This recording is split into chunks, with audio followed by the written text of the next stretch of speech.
Good evening, good morning, good afternoon, and welcome to Movie Watch Live. Tonight, we'll be celebrating the 50th anniversary of the post-apocalyptic action movie, The Omega Man, from 1971, directed by the Sagan, by the man who was in charge of all of the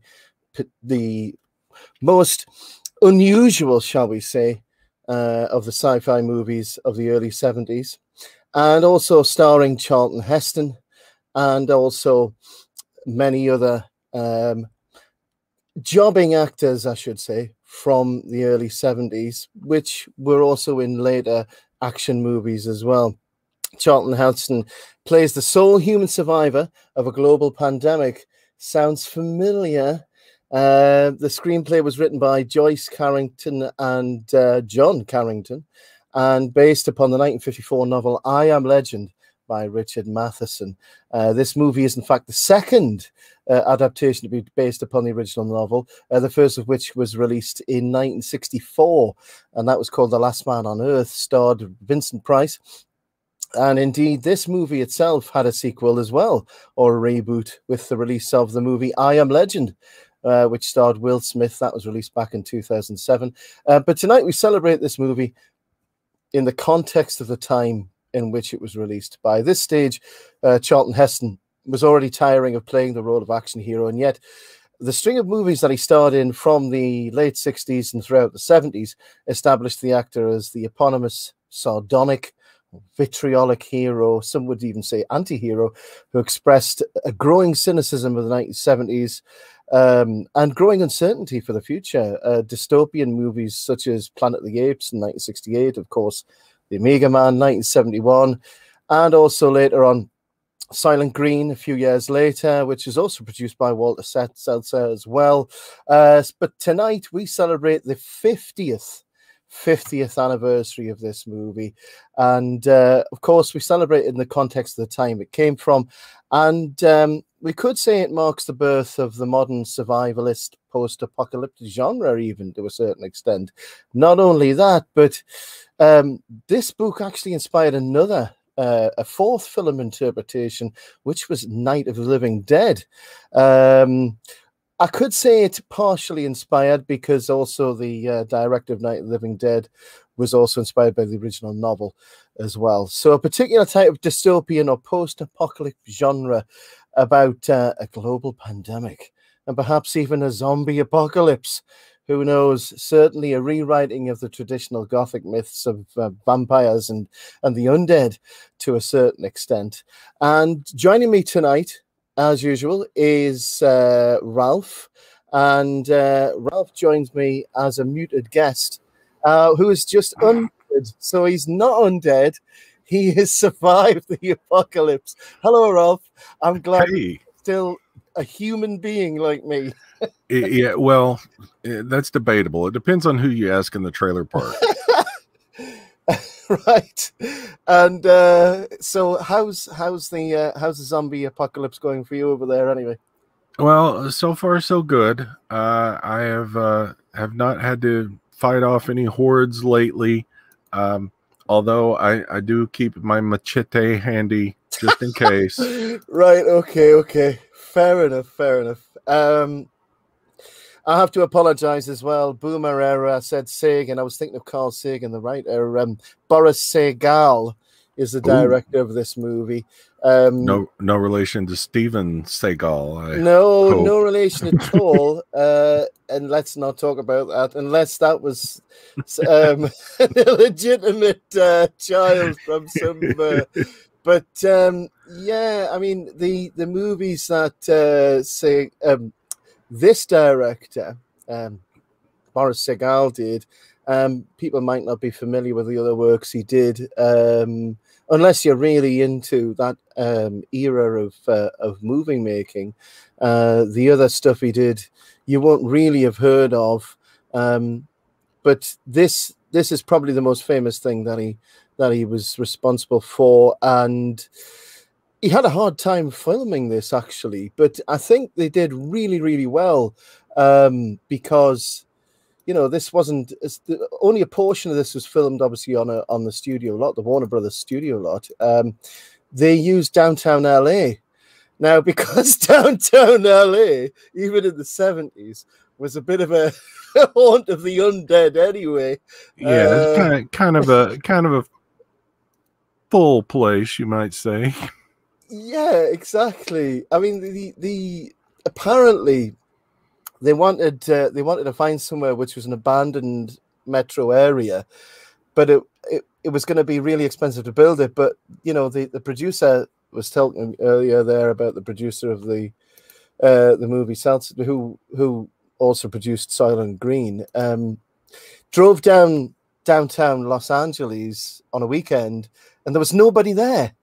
So it hadn't gone up yet. So basically, they filmed the movie on the weekend, early weekends. Yeah, that explains it. Yeah, Sunday morning in LA. Yeah, I'm betting there's nobody moving anywhere. Exactly. So that's how they did it. Now, there are some goofs at the start of the movie. You will see, if you look carefully, you will see people walking around on the extremity of the camera work, and you will see in the distance at certain intersections you'll see some cars moving, but you've got to be quick to see it. They did a really good job of making LA look completely deserted, yeah, I don't think you could. Well, we won't say too much about it, but I mean, my personal favorite remake of this particular story is Corona Man, but the more modern remake, I Am Lockdown, that was a good one as well. So that one was pretty good. I'm not sure what the ending on that one is though. It seems like it's a bit up in the air. I think they're still rewriting that one right now. Yeah. So we're in the fourth draft so far. Yeah, that's serious. But yeah, I mean, have you seen this particular interpretation of the book? I have. This is one that it has to have been at least 30 years since I've seen it. Mm-hmm. And I did not. I'm coming into this one more blind because I know I wasn't even sure if I'd seen it. I did kind of skip through to make sure whether I had or not. I realized yes, I have, but I wanted to come into this one kind of blind, where I could kind of view it as from the audience perspective. So I've seen it, but this is going to be very unfamiliar to me. Yeah, it's a little bit of trivia. The original book, Richard Matheson wrote the original book. And he said that this particular version, the Omega Man, was so removed from the book it didn't even bother him. It's like this is just a completely different story. I mean, the original. So basically, it's like a 1971 Stephen King type movie. Yeah, it's an interesting in the context it was written in, and I think it does really. It captures because the survivalist zombie kind of movies really started to come into their own with, films like The Night of the Living Dead, but right. This was before that, and it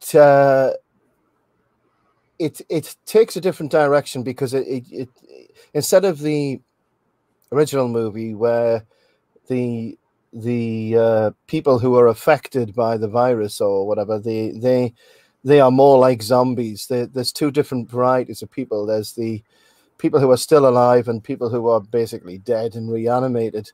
And that was more of an inspiration. That's more closely related to other interpretations like the zombie movies, like like Night of the Living Dead, etc. But this one takes it in a different direction where they're called the family, and it's more of a sort of retro medievalistic religion, sort of a medieval cult. Okay. And that's the direction they go down with this people who reject you know, they sort of have like a Luddite religious cult. They reject technology and they want to revert back to a pre-industrial way of life. So it's a bit of a different interpretation. But Okay. there are several quite clever things going on in the movie that you don't notice at first, but there's a lot of interesting imagery, and also, of course, you have this performance by Charlton Heston where he brings out the "you damn dirty ape" sort of you know, antagonism, which he became famous for, and so that he carries the movie to a larger extent, and it's also humorous because it has sort of like a ghetto sort of jive feel to it as well. So, you know? so we're kind of dipping our toes into the blaxploitation and disaster movie genres. Okay, that's right. It has its toe in a few different pools, or lots of toes in different pools, and so it's a strange one in that regard. But it's also entertaining because it's obviously a movie of its time. So without further ado, it would be remiss of me not to say that I'm watching a copy of the movie which is free of charge because it's within public domain, and I'm just going to put my little ticker up on the screen. Before I do that, though, we have Cosmetti in the audience tonight. Hello, Cosmetti. And she says, this is a really weird movie. It is a very strange one, but it's strangely, the first 20 minutes is weird, but strangely classy at the same time. She thinks this movie's weird. Wait until my autobiography comes out next year. We'll screen that, and then you'll know weird. Can we? I mean, how's the crowdfunding going? I heard the latest perk you're offering is if you can get up to $50, you'll be offering a bag of toenail clippings with every copy. Well, yeah, right? that was the original perk. Then I didn't have any takers. I then offered to give away tasteful nudes, and I got a bunch of chargebacks, and no one had even donated. So it's not going real well right now. I'm working on it, though. Working on it. You see, they did a movie about the Women's Institute and their tasteful naked calendar to raise money for charity. But I just don't think they've been able to, you know, revisit the fire of that in any other movie since. So yeah. I'm sorry, Ralph. I'm working on it, though. I'm you know what, folks, just leave comments in the chat, suggestions for you know, crowdfunding perks. I'll see if I can work them in, and you know, we'll go from there. Sounds good. So to explain to everybody what we do on this channel, it's a commentary show, but obviously in this instance, because the movie's public domain, I should mention as well that the previous movie's public domain as well. You can actually see that on YouTube. So the first, I'll be posh now, iteration of this movie, The Last Man on Earth from 1964, with Vincent Price, is available to watch on YouTube and almost everywhere. This movie, which was from 1971, is available on the Internet Archive because it's considered public domain. And I've just put the link in the chat there for that. So if anybody wants to watch the movie free of charge, if you just follow that link there, and that will take you to the Internet Archive, and you can watch. I'm watching a copy tonight, which is the same one they've got. So this channel's a commentary channel. We'll be watching the movie, commenting on it. And if you like that and you want to join in the chat, by all means, that's what we're here for. And also as well, we'll give you timestamps as we go through the movie. We'll be talking about what's happening in the movie. And feel free to join in. And if you're watching recorded, I hope you like the show. And you can watch this as you're watching the movie as well. So Cosmetti says, free rabbits. I will donate them. Cute little cunt. There you go, folks. So I don't know how that's gonna how her giving people rabbits is going to fund my movie, but that's okay. It's brainstorming. Yes, I'm open for this. We're going in the right direction. I can feel the energy in the room. So here we go. So it's a commentary channel. We're going to start the movie in a moment. We'll have a short countdown, and I'm getting fancy these days because instead of just giving a verbal countdown, I've got a little animation coming up, and the animation is a 3, 2, 1 countdown, and then you'll see the arrows everywhere. And when you see the arrows, you press go or press play on whatever you've got, whether you're watching on DVD or whether you're watching digitally on that link there. Or if you're like me and you're on VHS tape. Oh, that's nice. Oh, yeah. Oh, yeah. And, well, hey, it could be Betamax. So, you know.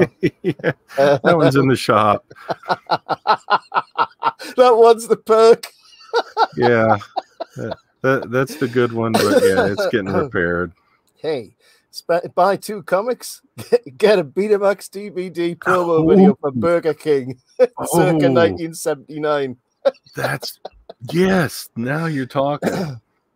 That's probably let me dig out my collection, see what I've got here. Yeah. Right, so we'll get the ball started, and like I say, if anybody wants to chime in the chat, and as we're going through, by all means, please do. But otherwise, get ready, ladies and gentlemen, to start your engines. We're about to go, and here we go. 3, 2, 1.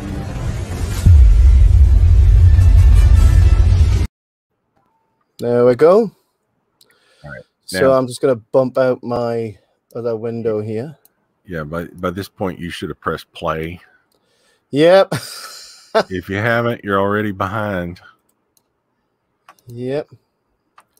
All right, so now I have downtown LA. Yep. And tell me when he puts the tape in, the Betamax tape. No, this is 8-track. Come on now, Pete. When I will let you know when he breaks out the glorious 8-track. There it is. Just went in the 8-track player. Yeah. And so this is Santee Street in LA. So watch out for you might see some people going around. An interesting observation that when I was watching this. Yeah. What I did notice is that. Oh my gosh, he's driving on the wrong side of the road, Pete. We don't do that here, man. Other side of the street, other side of the street, other side of the street. Yeah, it's just showing, how rebellious he is, because he really doesn't give a damn. Have you noticed, by the way, that he's wearing a safari shirt, like a hunting shirt? Yeah, with a big collar pink shirt underneath. Oh, what was that?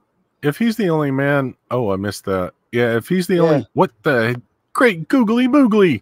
That's one way to out comes the grease gun. Yeah, that's now this beautiful soundtrack for the movie. It's of the era, but this kind of like 70s cool. That's the soundtracks are probably the greatest thing of the movies that they made in the 70s, I have to say. Yeah, because it's not your typical intro music that you would get, but very, very timely and actually quite pleasant. Because when she sees the red car, that's a Ford, a GL, I think, or XL, Ford XL. Sorry, 1969. They started making those. A nice car of its era. I was more interested in his grease gun he pulled out, because that was the beauty of America in 71. You could just order that stuff from Sears and Roebuck. They'd mail it to your house, full auto. Yeah, no big deal. I thought it was like a British service automatic rifle, that the machine gun they used in the 60s, 50s, and 60s. But I think it's a Browning. Yeah, I'm sure you're right. Instead of it's really technically not a grease gun. You're correct. Here we are. It's a Browning automatic. Ooh, screenplay by John Williams. Yeah, he plays music and writes screenplays. Well, awesome. There you go. So director Boris Sagal, or Sagal, Shaggy, and this is a bit where he crashes into what was a robbery. Great. Have you just got to the crash now? Yeah, just crashed. Yeah. Has he kicked the tire yet? Just now. So, you know the bit where he pulled out the machine gun and shot into the building and then took off in the car? Yes. I think that was an inspiration for the Terminator. And I think this character is partly an inspiration for the Terminator. Because if you look at Charlton Heston, he's got what I should say is Arnie's got a bit of a Charlton Heston profile to him. You know, in the same sort of size and build. And the whole idea of driving around in a car, shooting people with sunglasses on, which is what Terminators do, of course, when they're not, chatting and having a good time. That was in LA. So, yeah. Yeah. So I think some of these scenes were sort of inspiration for definitely Terminator 2. Yeah, very, very well could be. Yeah. Oh, hey, Tony has joined us too. Hey, Tony. Hey there, Tony. So, and March of 75. Hey, Tony. Tony.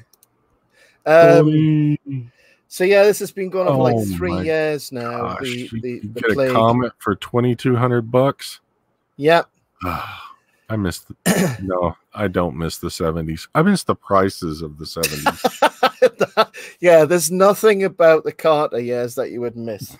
Yeah, no. And the fashions, no. You know how everything's about nostalgia? Well, good news. Good news. Your government is now nostalgic. Yeah, I'm waiting on a certain someone to come out in a sweater and give a speech on malaise. So talk about how he's turning the White House thermostat down. So Tony Nasser's given his age away here, mind. March 75, best month of the best year. I wonder why Tony's a fan of that month and year. He's right. Like the 70s, there were some good things happening in the 70s. There were. I will give it away. I was around for that month and year, and I don't remember anything bad about it. So I'm okay with it. Look what he's traded. Oh, traded up to a Mustang convertible. Yes. Shame about the color. Yeah, well, it was the 70s. That's a little true. Powder puff blue. Now Woodstock. Okay, why the hell does he watch? Why does he go and watch Woodstock? Okay, I'm guessing that's the only film reel they had in the theater, or maybe Chuck was a secret hippie. Yeah. I'll tell you why. I'll tell you for why. It was one of the most successful movies ever for Warner Brothers. So all they're basically doing is saying, hey, look at this other movie we did, which was really successful. Hey, we are great at Warner Brothers. We're fantastic. So they slipped in an ad for their other movie, huh? Yeah. So even if you don't like this movie, we do really good movies. Look at this other movie that we did that you really liked.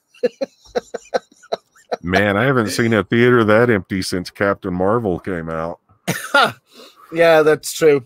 I thought Solo was the low point, and then I had to. There were a couple of people that were by me that squeed during Solo. So yeah, well, some people went into the movie theater and said, and when they came out, they said, "Is this why this movie's called Solo? Because you're sitting in there on your own." Oh, dad jokes. Cosmetti says, I think he likes this movie because it shows huge crowds of people who are all alive. Yeah, it's similar to the first version of the movie, Last Man on Earth.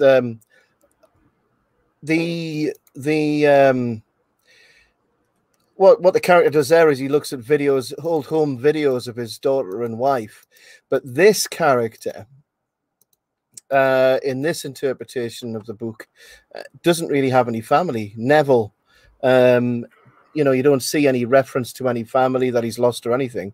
So he's just watching it because this reminds him of a time when other people were alive. This is a weird scene, the phones ringing scene.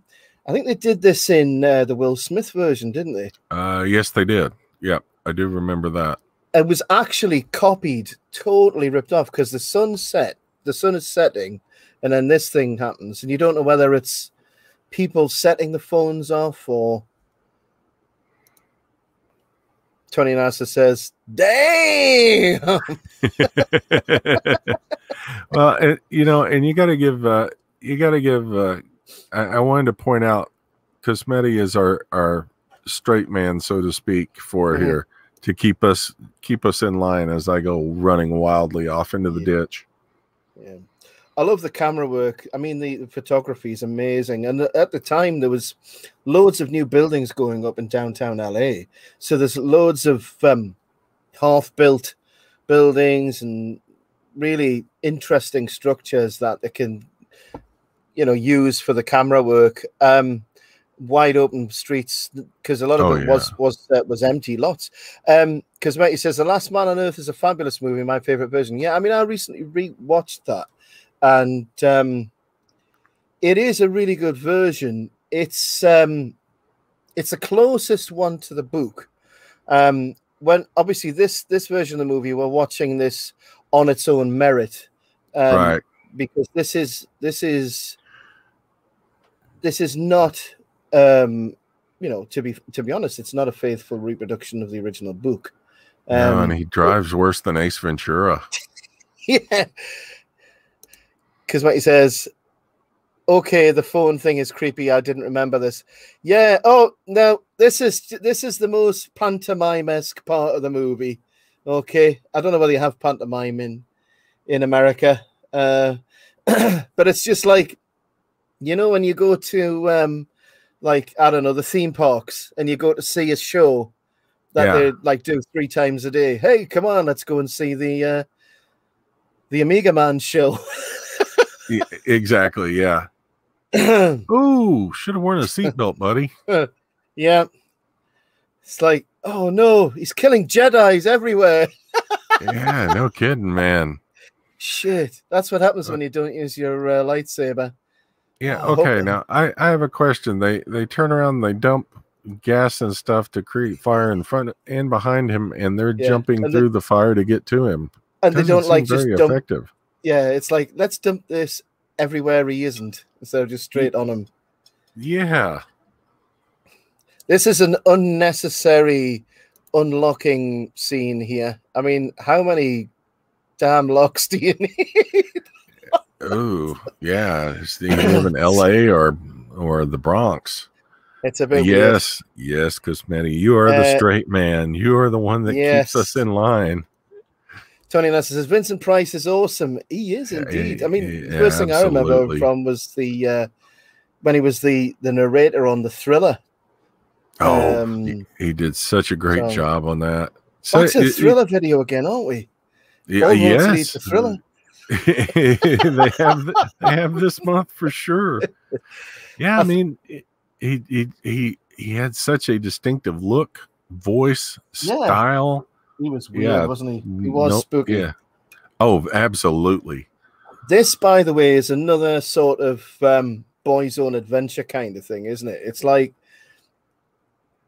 I don't know, it's a little bit adolescent in terms of, like, he's got his pad there and he has it the way he wants it. Here we're now getting the flashback. So similar to the first film that was made, it's a Russo-Chinese war, and in the war was released this thing, this germ, Ah. So I'm not saying anything about China. Nothing to do with China on this channel. No. Okay. Don't say anything about it. China. We don't know that this is an unknown virus of unknown origin. And it's unknown.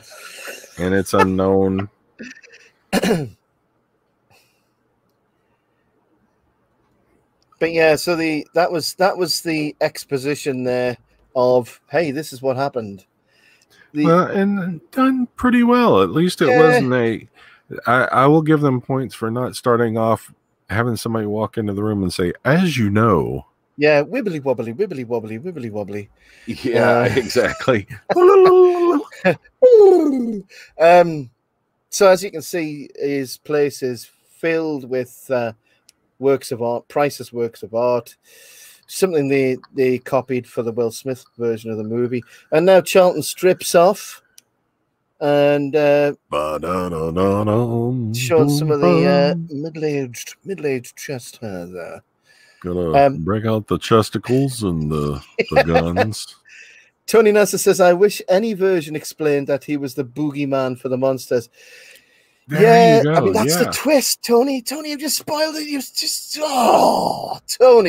Tony, that's the twist, mate. Come on, Tony. Straight.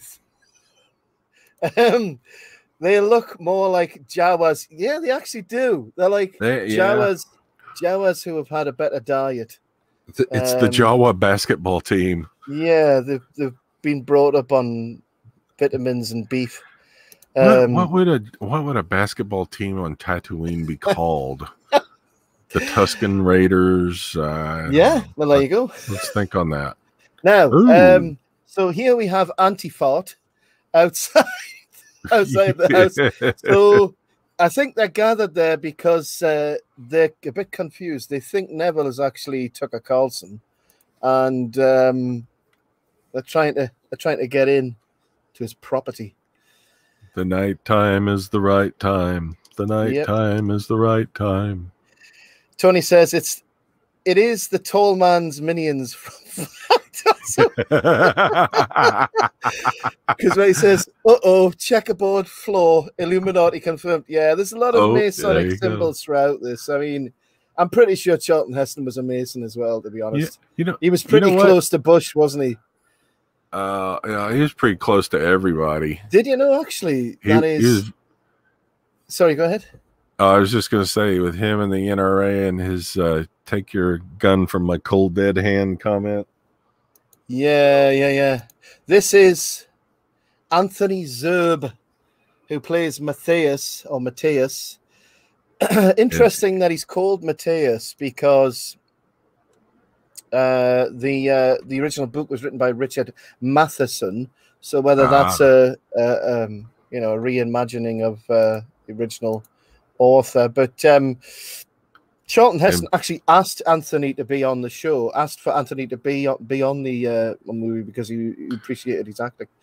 Sorry, I've talked over there. No problem. I was also going to say, sharp-eyed people may have realized he was also the news anchor in the flashback scene. Exactly. So he's the It's time. It's time for the malt. It's a bit of a reworking of in the original movie, in the original story, Neville is exposed to his friend a few times. His friend is like hanging around his house as a living undead. So it's some similarities there. I mean, okay, yep. I mean, I watched the original. I watched I Am Legend, and I also read most. I didn't have time to read the whole book, but I read most of the original book as research for this show. And there's a lot of these small details are still copied into this film, but huge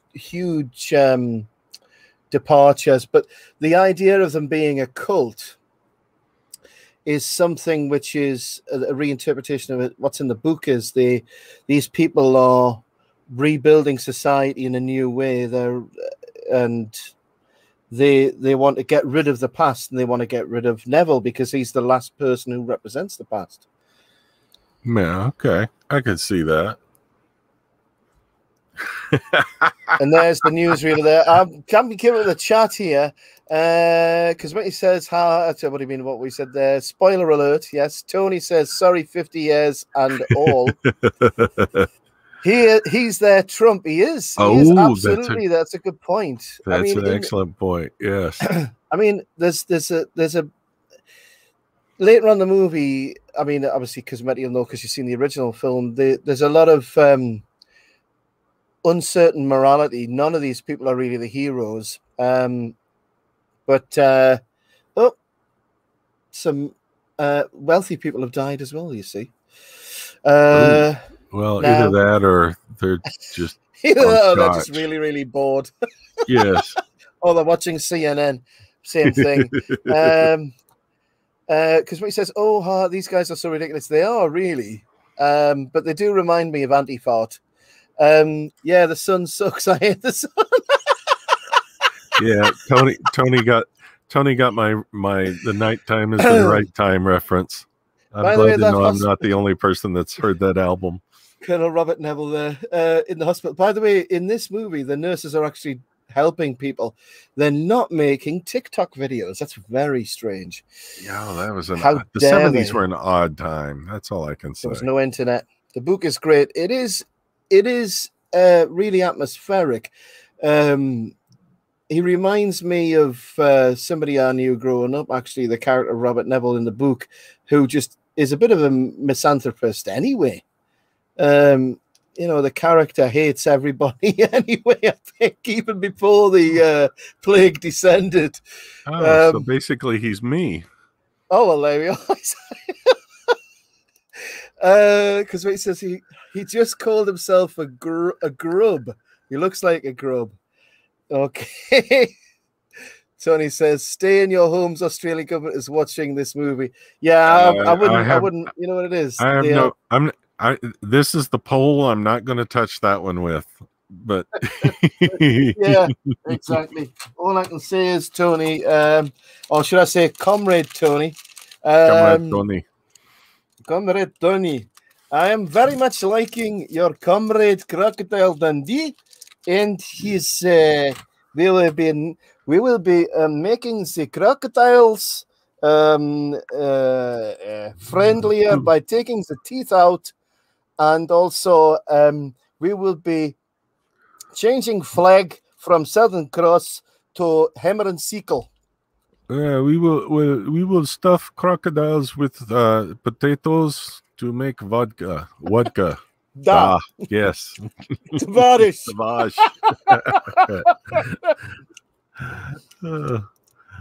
Great escape. Perestroika. This is a bit where Charlton Heston gets the Rona and somehow survives the helicopter crash. Yeah, I gotta say, first off, the little bits I know about a helicopter, not using all of the controls is a bad option. Hang on. And usually when you crash, there's chunks of stuff flying everywhere. So what happens is fortunately he only spilled ketchup on himself. The wardrobe lady comes along and tactfully rips your costume and puts ketchup on your arm. Must take the vaccine. No, don't do it, Charlton. No. It's not the one that begins with P. Oh yeah. You got to watch that one. Gotta watch that one. I wonder if it wards off Heinz ketchup. Ooh, yeah. That's really. I don't even know if I can actually say that because Mary, the news turned out being. Hang on, we need to think of a portmanteau for albino Antifa.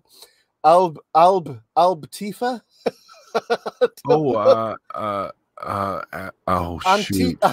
Antino.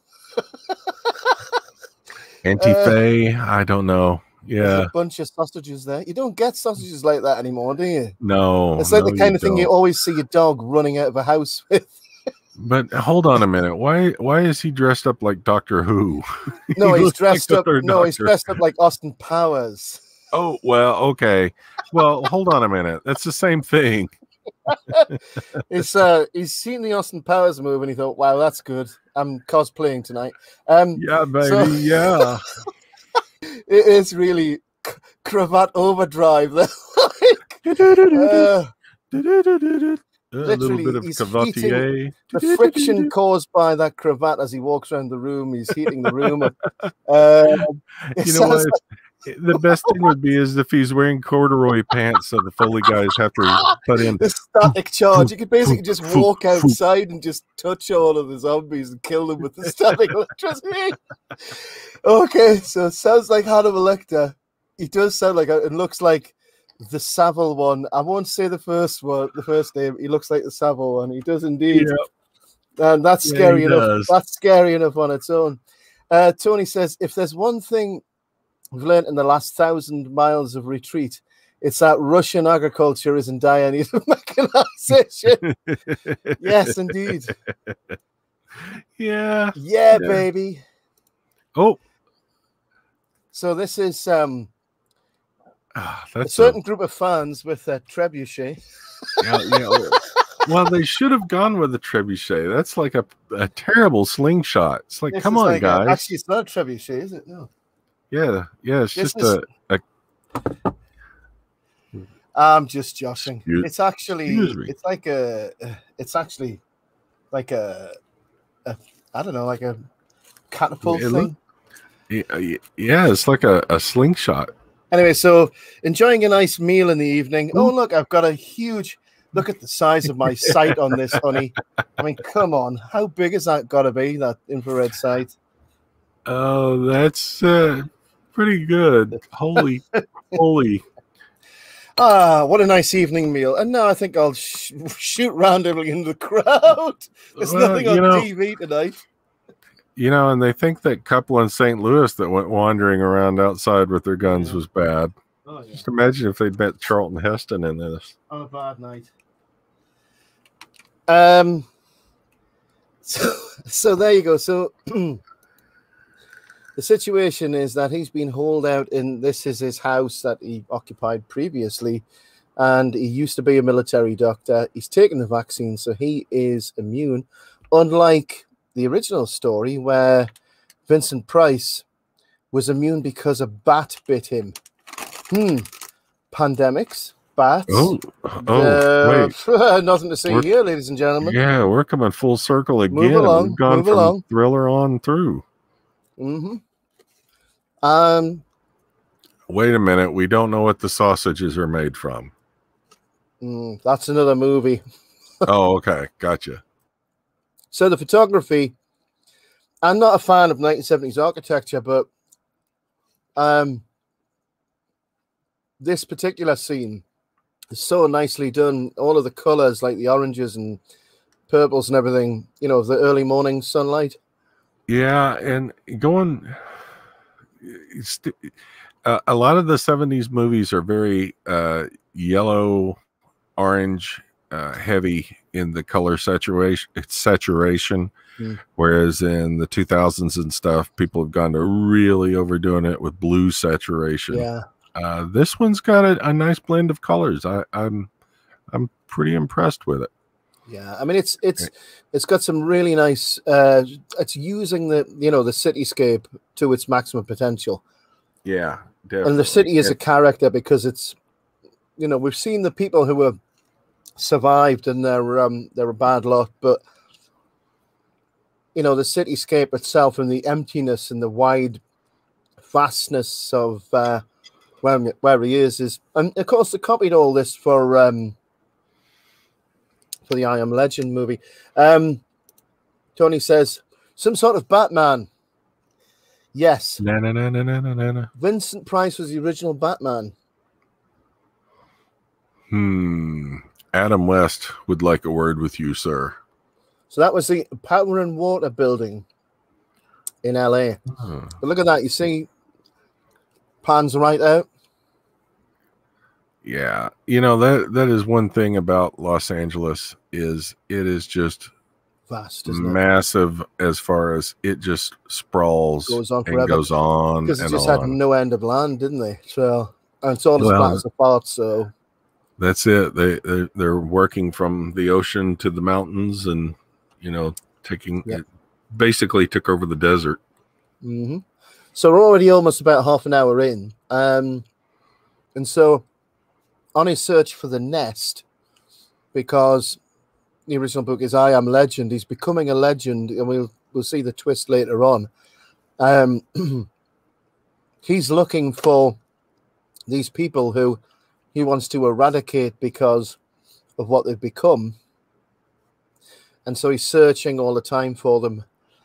And this time he's found like deserted hotel. He's going downstairs. Stairs. The hip's worst enemy. Well, certainly Biden's worst enemy. The alternative ending, says Tony, of I Am a Legend was superior to the released ending. It proved that the higher ups in Hollywood have no idea. Yeah, I totally agree, Tony. I mean, there's a huge consensus on that as well, that it just proves that, even by that stage, 2006, 2007, the top executive producer level of Hollywood had no idea at all. And they completely screwed up that movie with that ending. Totally ruined it. Absolutely trashed it. And, I realize this is kind of a sidetrack, but the thing is watching the movie, you could tell it was building to the alternative ending the entire time. Yeah. And then they just threw it out. And it was, for me, when I saw it, it was just such a jarring end that I've only watched it once. Yeah. I have not gone back and watched it again. This is what happens if you're the victim of poor room service. Now you've waited 3 years for a tuna sandwich. This is what happens. Well, yeah. Well, and that's what happens. That's why they tell you, if you're in one of those hotels with the magic fingers massage thing, not to let it run too long. That's what happens to you. By the way, talking about fish, I think he's found just a recently opened sardine tin with the oil in it and everything. So there we go. And he takes proofs of proof that's just been eaten. Tony says it was the closest to the original idea of the book. It was. It had a lot of potential. The humans in that version of the story are more like feral humans. So they're a bit of a mixture of the two, because the book talks about the living dead who are reanimated, and then also the living survived who are like vampires. So people have either turned into a zombie or into a vampire. The I Am Legend Will Smith, it's more like the feral humans, a mixture of the two. Yeah. Yeah, and it was, and for the most part, I enjoyed the movie until that point. So I liked the way they were going with things. Oh, Cameron Mitchell? No, sorry. I've been watching too much Red Letter Media lately. Everyone is Cameron Mitchell. Yeah. Well, watch out. But what he's finding there is that what they call the tertiary stage in this version of the story, people eventually die, so they're not gonna survive. Because what he says, this is a nice hotel. I don't know which hotel. I think it was just a set they built. But now he has fish fingers. Yeah, not good. Close the door, says Tony Rosser. Close the door. That's okay. So yeah, I that is a reference to Cameron Mitchell in is it Hollywood Cop? Yeah. I think so. No, it's not Hollywood Cop.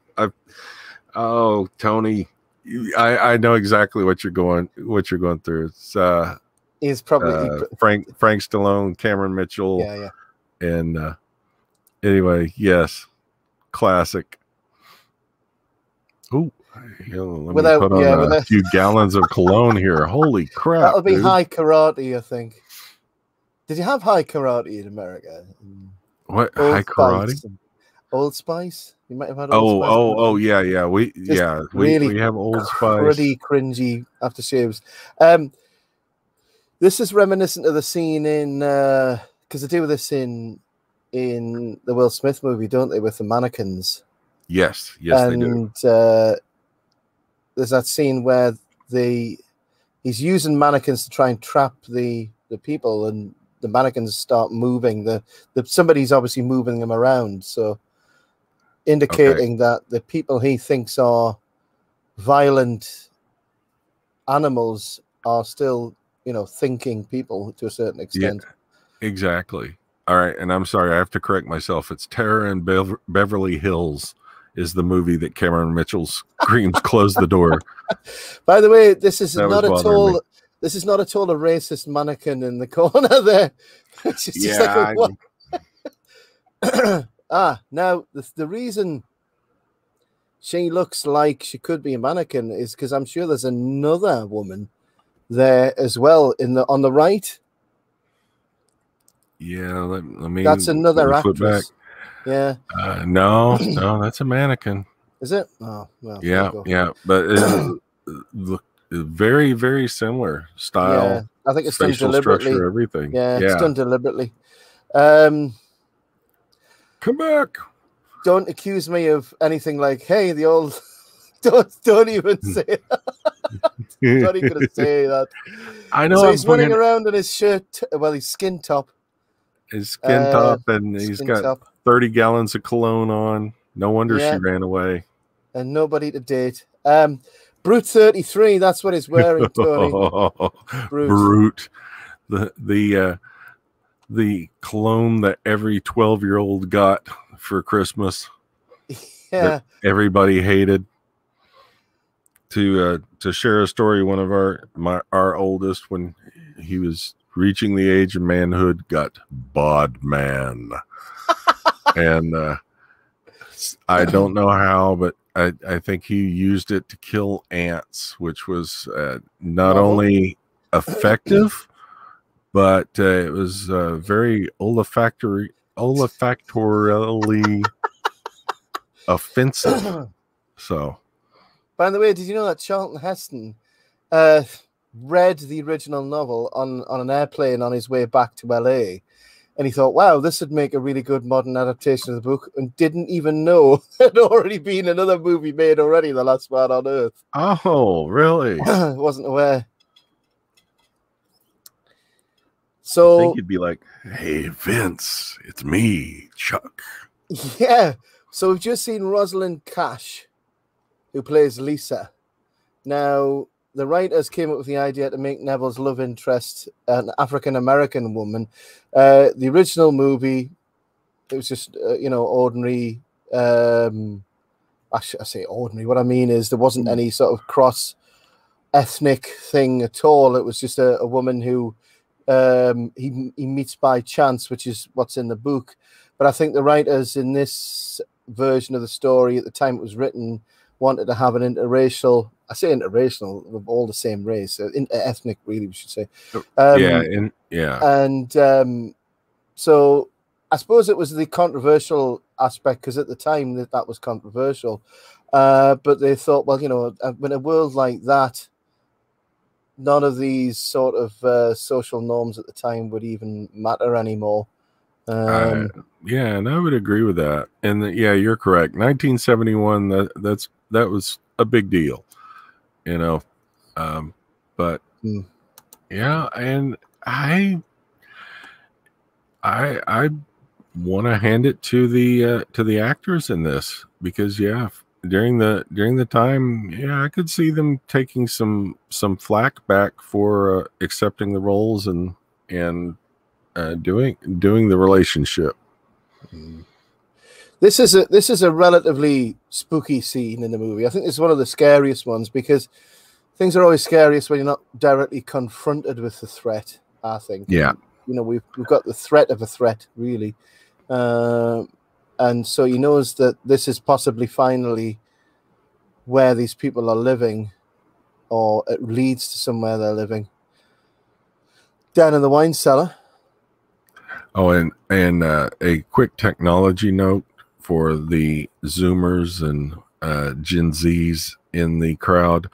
That square thing that he shoved in that plays music was called an 8-track player. Yes. You may have seen your boomer folks use something called a cassette player. Yes. It's very similar to that. Think of it kind of like, well, let's see. You guys know what vinyl is. It's kind of like vinyl on tape. Oop, here we are back with the cult. Here we are. And so this is the greater good sort of cult. You know, wear your mask. 2 masks bad, 3 masks good. N95 bad, wait good, wait no bad. You're killing me by being within 6 feet. How many songs were on this 8-track of which you speak? Oh, that's a good question. Tony, that's a good question. Usually they would, depending on the length of them, you would get anywhere from 8 to 12 or so.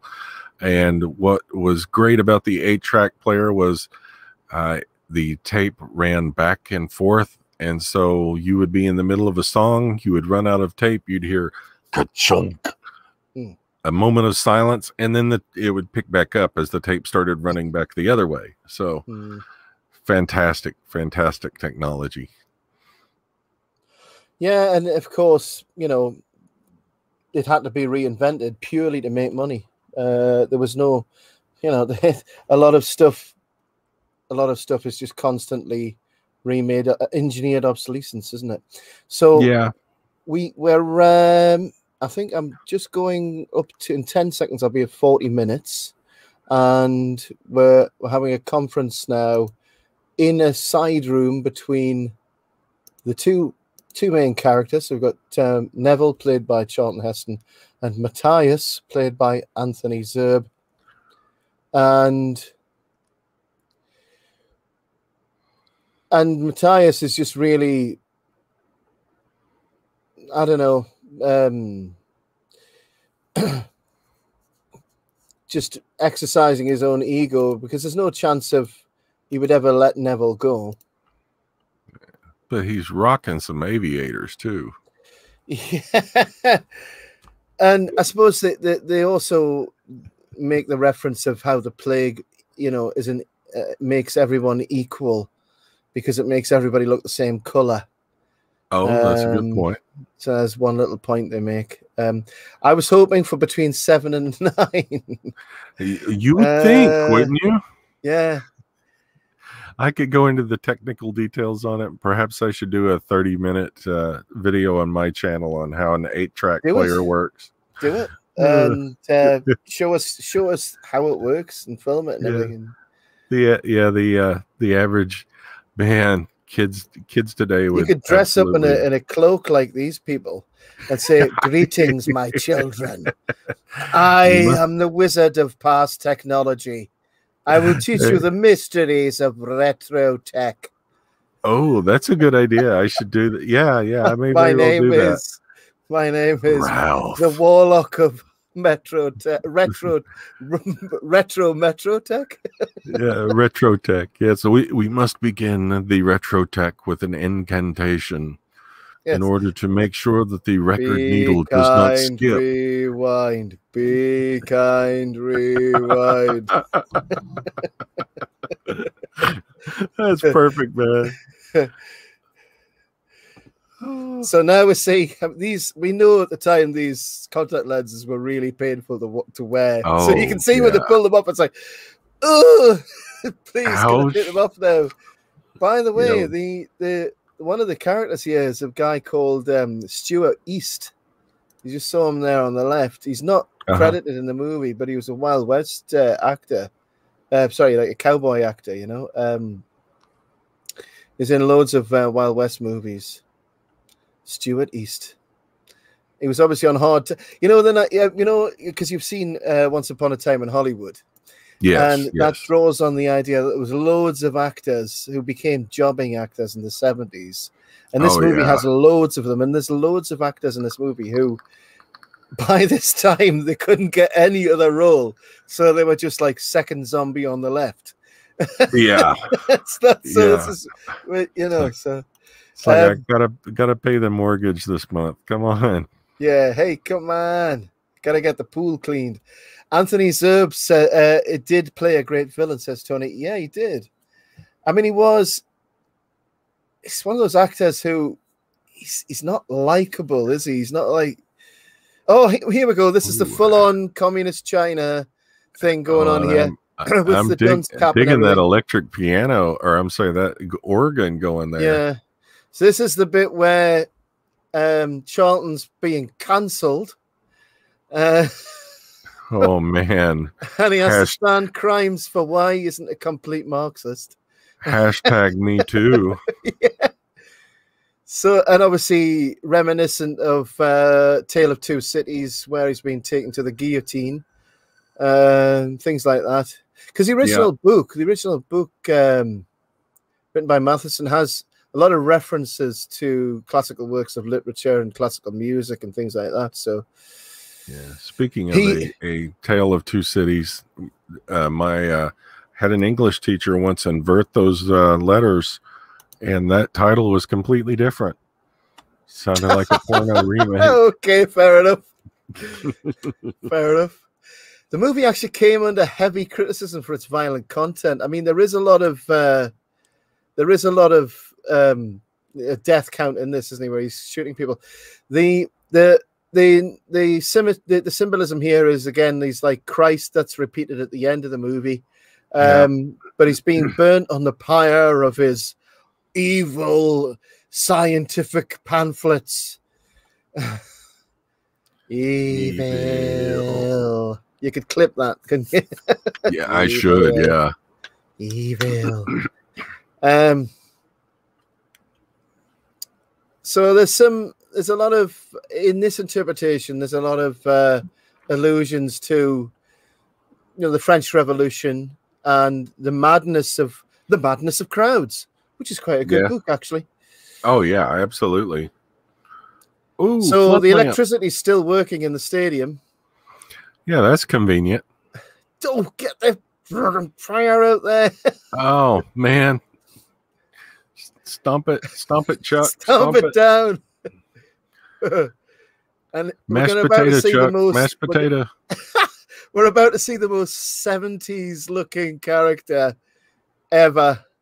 And it sort of shows you how this is possibly one of the inspirations for Mad Max. It's not directly an inspiration, but, you know, the characters in Mad Max. It looks like Oddball from Kelly's Heroes. Yeah, that as well. I mean, if you think about the other movies that are done in this vein, you've got Silent Green 2 years later.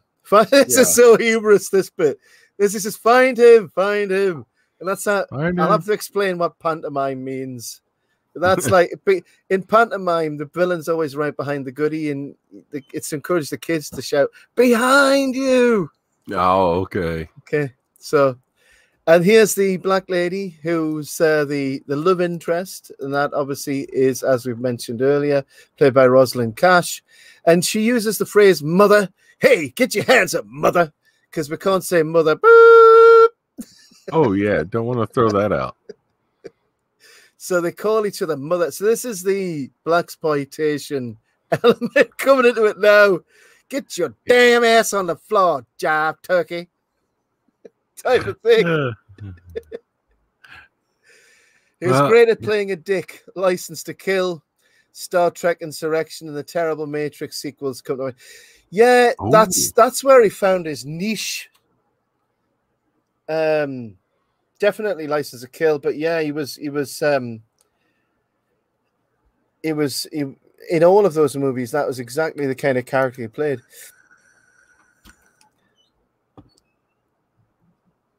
Yeah, come on, man. By the way, this is another goof in the movie. It's also why this would have been an inspiration, I think, for Once Upon a Time in Hollywood, because Charlton Heston had never ridden a motorbike before, and it's so damn obvious that he's not on the bike. He's being played by a stunt double who looks nothing like him. It has this really bushy grey wig, and it's so obvious. Watch out for the bit when you can see the obvious stunt double on the bike. I'm gonna bust your ass. Did anybody actually say I'm gonna bust your ass in 1971? Yeah, in 71. Yeah, oh my gosh, yeah, that's definitely not Charlton. So, run! This is Monty Python. This bit. Yeah. Oh no, he's throwing fireworks. Yeah, mate. Did you see the stunt double there? You'll see him again. Yeah. I mean, if you're gonna get a wig, at least get the same hair color as the actor, you know. Oh no! This is the worst sequence in the whole movie. Okay, I'm like, it is fun though, where he's like he's riding down the underground parts of the stadium, and the Jawas are like, oh no, watch out, get out the way. So yeah, oh my gosh, yeah, I mean, this whole sequence was just put in like, hey, let's have him on a motorbike. Have you seen the stunt double with the huge grey wig? Well, they're not even shooting him from behind. It's like full face. It's just like, hey, I'm the stunt double in inverted commas. It's like the worst ever double. Oh, that's awful. Okay, baby. Here we go. I'm going to turn into someone different again. By the way, I'm sure it's a bloke on the back dressed in the leathers, right? Oh, that's a small man on the back there. Yeah, and I was gonna say, yeah, and I'm not sure that wasn't a mannequin at the very end there. It could have been a mannequin strapped on. Yeah. They really needed to throw a Wilhelm scream in there. It's so bad. Oh, Elrod's in the chat.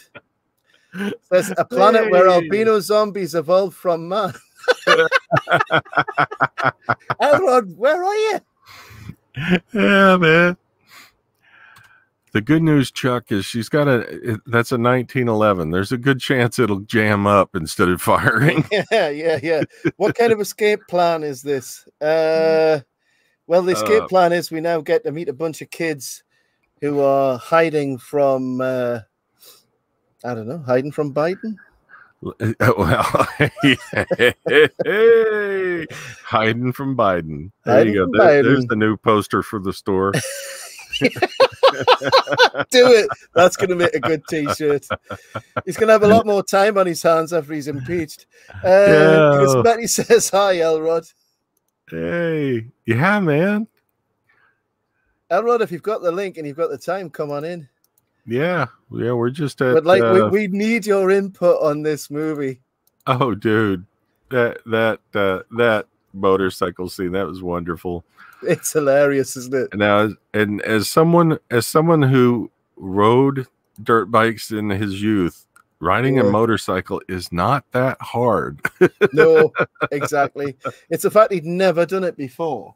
And they just thought, well, it's Charlton Heston. If he falls off and hurts himself, we're screwed. Yeah. By the way, Rosalind Cash said she had difficulties acting with Charlton Heston, but he talked her into being more confident. He said, look, when I played Ben-Hur, I had difficulties. So, I mean, everybody does, don't they? So, and there you go. There's Tommy gun on the back of the chopper. Hey, I just came back from Kelly's Heroes, and so everybody in the 70s walked around with no shirt on, basically. Yeah, shirt, yeah, open chest vest. I don't know. I don't remember enough of that time frame. Yeah, but Paul Koslow. This is Paul Koslow, who plays Dutch. It reminds me of that. He reminds me of what's his name, who was in kung fu, not kung fu. What? David Carradine? David Carradine a bit, doesn't he? Yeah, He's got a bit of a yeah. Carradine look to him. He does. He does indeed. Of course, maybe.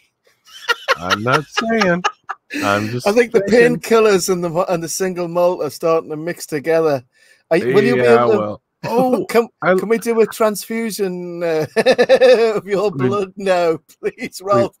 Get the antibodies to sobriety. We could, man. Yeah, I love the emblem on the back of his jacket, a giant red middle finger. Yeah, I know. Hey, man, it's the 70s. Screw you, mother. True. Screw you, mother. Walking around with a couple of Colt peacemakers on his hips. Set up for cross draw. Talking about like Simon Pegg did a mixtape of the zombie movies, didn't he? Shaun of the Dead. But he did Shaun of the Dead. He did well, part of the Cornetto trio. He did another movie where he was a policeman. He did Hot Fuzz, yeah. And there's a bit where he's trying to run down an alleyway to catch the thief, and coming the other way, it just goes mothers, and coming in the other direction is like 10 women with prams. Sorry, you call them not prams, baby carriages. Yeah. See, that it's true what Oscar Wilde said. The English and the Americans are two people separated by the same language. It's very accurate, yes. So yeah, this is where he meets the Lisa's younger brother Richie, played by Eric Laneville, sorry, who was in like stage 2. And this is part of the road to recovery, you could say.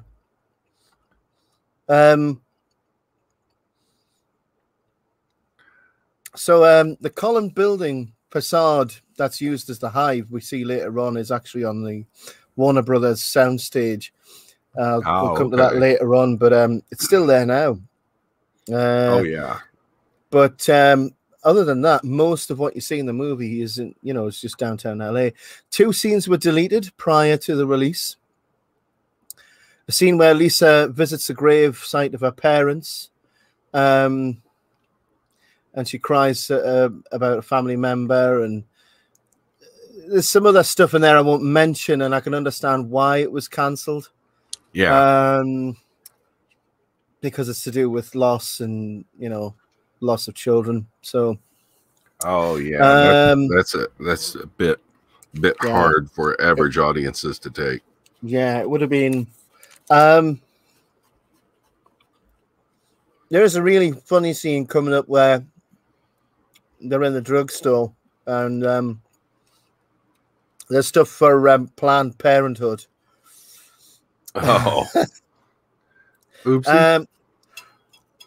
But he's talking about the antibodies in his bloodstream now.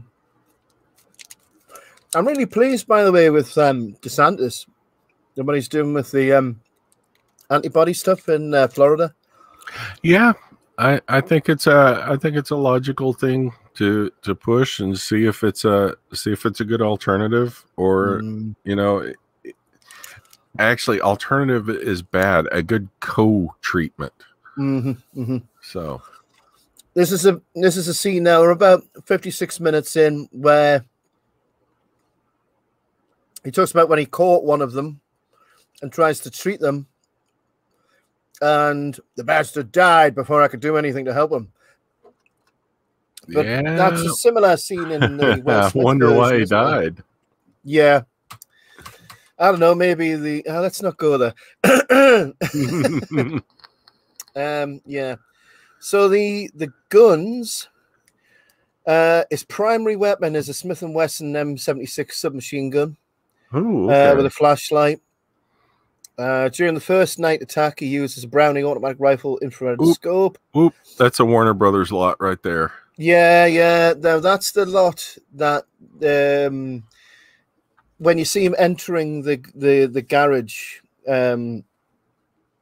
That's the lot, and you're going to see that again whenever you see street scenes at night where they're burning things, or any nighttime scenes. That's the back of the Warner Brothers lot.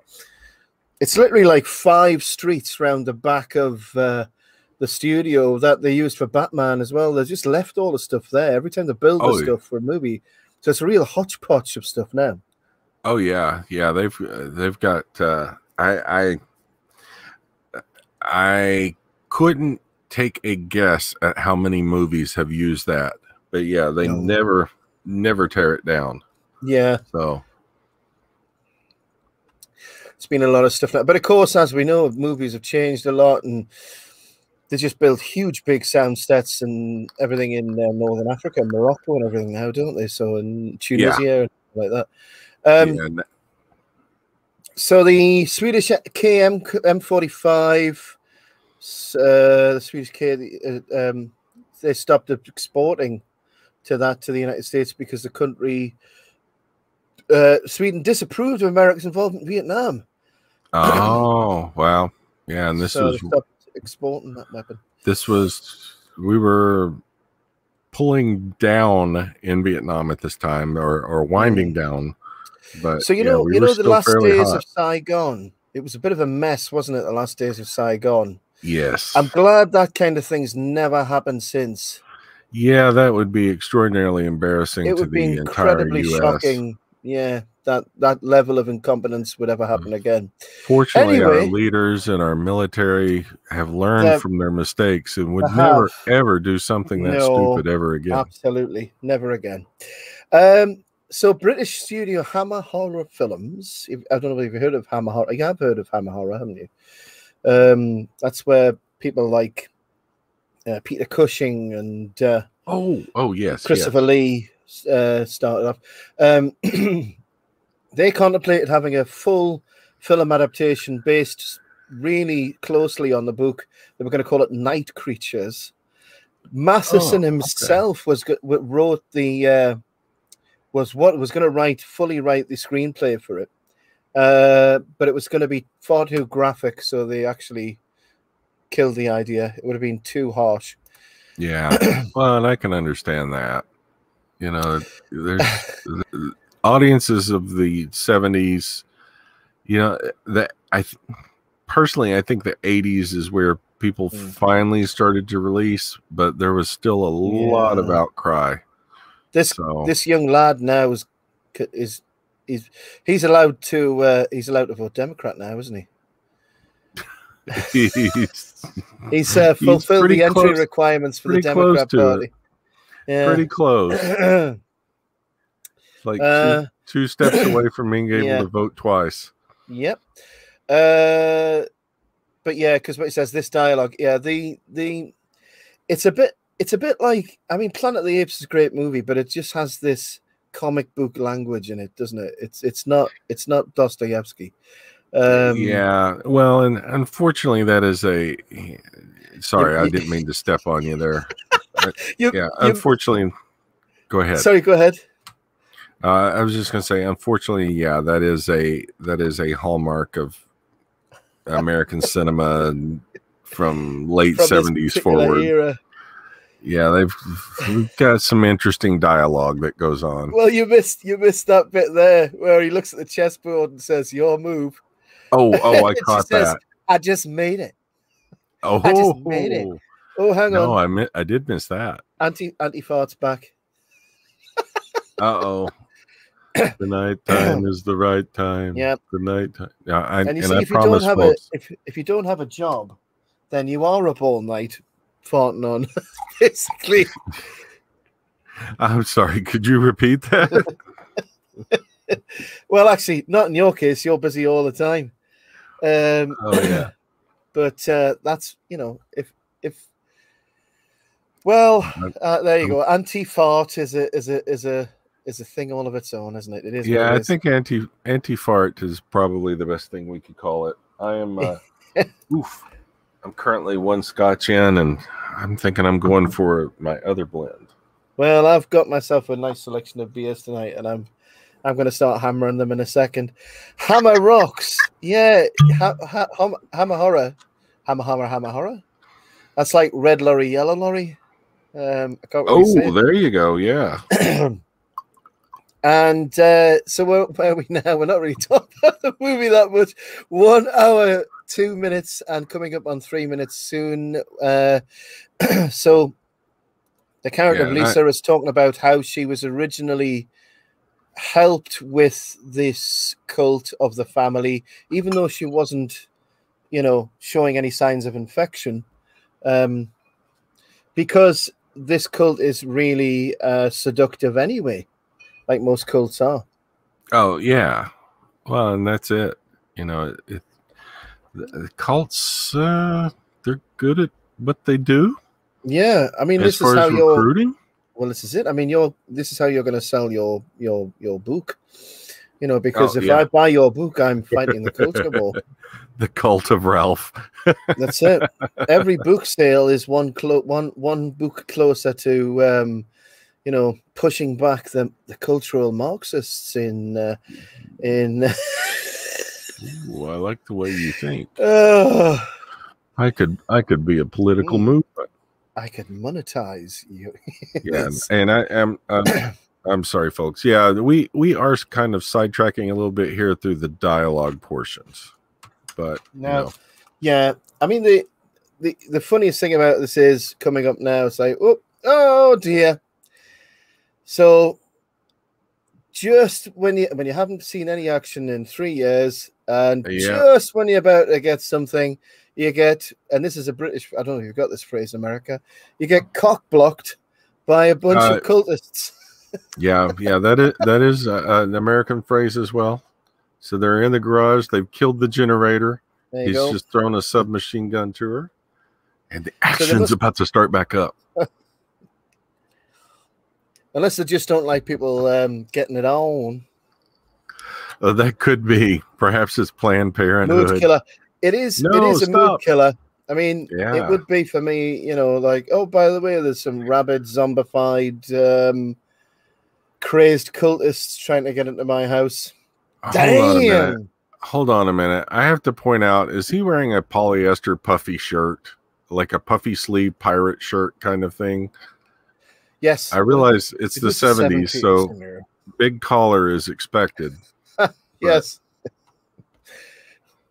Okay, so Brother Zachary is played by where is he now? Brother Zachary. Lincoln Kilpatrick. Has he just handed the black man a spear? Yeah, the Spear of Destiny, perhaps.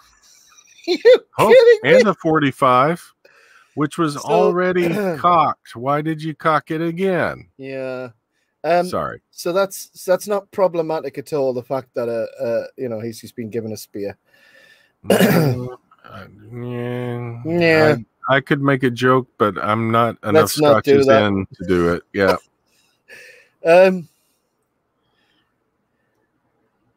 So here we go. This is why send 2 or 3 people in to do the job? Why you can send one person? Yeah, send in one guy. Because that's far more effective. I'm thinking they're not the best tacticians. They're not. I mean, there's three attempts on this property, and this is the second of the 3, and it's the closest they get to killing him. Yeah, before the end of the movie. So wait a minute. Before the end of the movie, obviously. Yeah, I thought that he said they were in the garage, but the generator just ran out of gas. Yeah. There's a bit coming up where she's worried about who's coming up in the lift, in the elevator, and as the audience, we know there's no threat. It's not done very well because we know there's no threat. We know that the only guy is outside the house. So the director didn't think about that because, like, she's thinking, oh, who's outside, who's coming up in the lift, the elevator. So they didn't really think about that. But if you like watching movies that show you how to refill 1971 electrical petrol-driven generators. This is your kind of movie.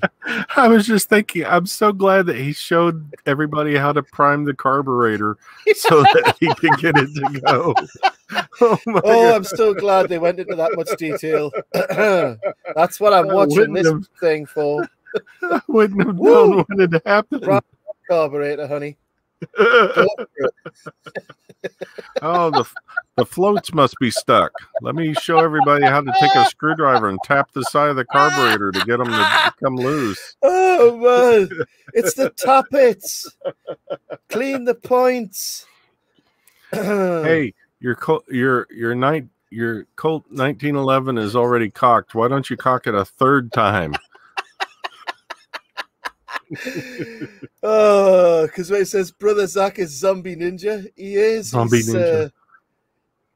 Zombie ninja. That's yes. Do you know what? Let's keep that. That be see that she. I mean, there's no threat because we know who's coming up there. You know. Yeah, exactly. And then what does she say when he? Just a second here. Well, he comes out and he's got. Robert. Like yeah. Looks just like Charlton Heston in a. Well, that's the end of Brother Zachary. Andy's impaled on the railings. Oh, nice. And they didn't. That did not look like a cheap mannequin. I'm impressed. And he bounced off the. And the hilarious thing is, yeah, right. I've just shot somebody and impaled them. Where were we? Yes, that's it. Let's get back to work.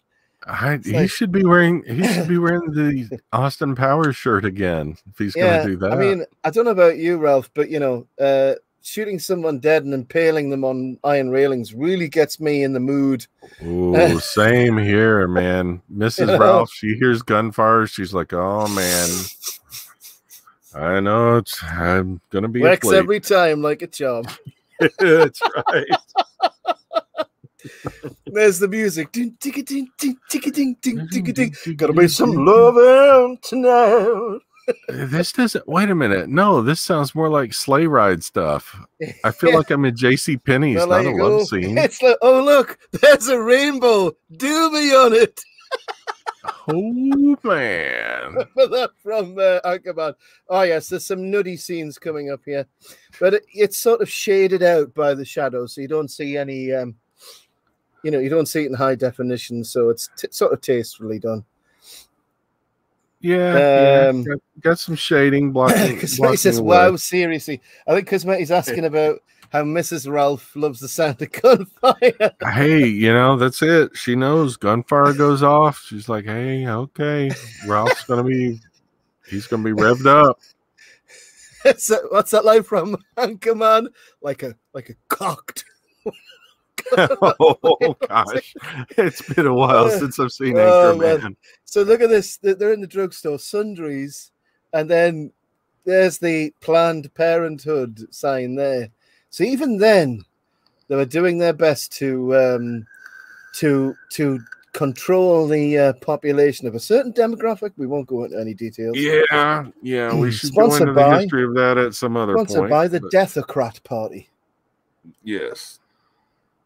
You know, I know when I'm picking out vitamins, that's when I get all happy go lucky.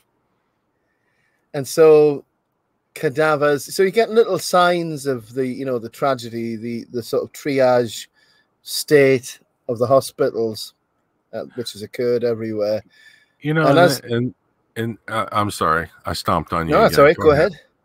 I was just going to say that's a good touch because you know they're world building right there, and that is something that you should expect to see. Yeah. I mean, one thing this movie does do, it doesn't waste time on exposition at all. No, and that's good. And you know, typical of a lot of movies in the 70s, which were meant to be action movies and had to be fast paced. There isn't much fat on this at all, which is a good thing in this context. Some movies are edited to death, and we've seen that before. But it's about the right length. and it doesn't waste time on exposition at all. No, and I would agree. I think it's moving along well. I do have to question the idea of wearing a suit or I'm sorry, a blazer, a red turtleneck, and khaki pants as you're out looking for supplies with your machine gun and lady friend. Yeah, but one thing I will say, these scenes of them shopping in and around all of the abandoned stores in Los Angeles are sort of remind me of Dawn of the Dead from 1978, because they do the sort of same thing there, don't they? Yeah. I could definitely see the similarities there. So you've got to think that, okay, Dawn of the Dead was inspired from the book, but I'm pretty sure that it was also inspired by this movie as well, because of the way that, I don't know, zombie movies had never really been done properly yet at this stage, had they? It was Dawn of the Dead that really sort of set it up. Well, Night of the Living Dead was 69. Sorry. I'm thinking about Night of the Living Dead. Yeah, sorry. I was talking about Dawn of the Dead, not like... Night of the Living Dead was based on the book, so yeah, that's correct. Yeah. So that wouldn't have had to have been inspired by this movie at all. But it's like still, 3 years before. Dawn of the Dead, though, they were in a mall, and I forget what year it came out. So it's possible it could have gotten some inspiration from this. Because when it says Planned Parenthood supplies, yeah, that's you don't need contraception now. You can just I'm not going to say anything. I'm not saying anything. There was some quaint terminology back then. Yeah, and I remember. Sorry. Oh, go ahead. No. Go ahead. I was just going to say, I even remember up through the 80s, some of the technical terms weren't familiar with parents. I can remember a fellow student getting busted with a prophylactic, and when the principal called the student's parents to tell them, he used the technical term, and he's like, and they had no idea what it was, so he had to resort to the street slang, which I won't drop to that. Yeah, one of those. In Britain, we call them rubber johnnies, duck swellies. Yeah, pretty close here. We the old slang in the 80s was rubbers. Yeah, but it reminds me of that scene from Blues Brothers where Frank Oz is the policeman, and he's discharging him from the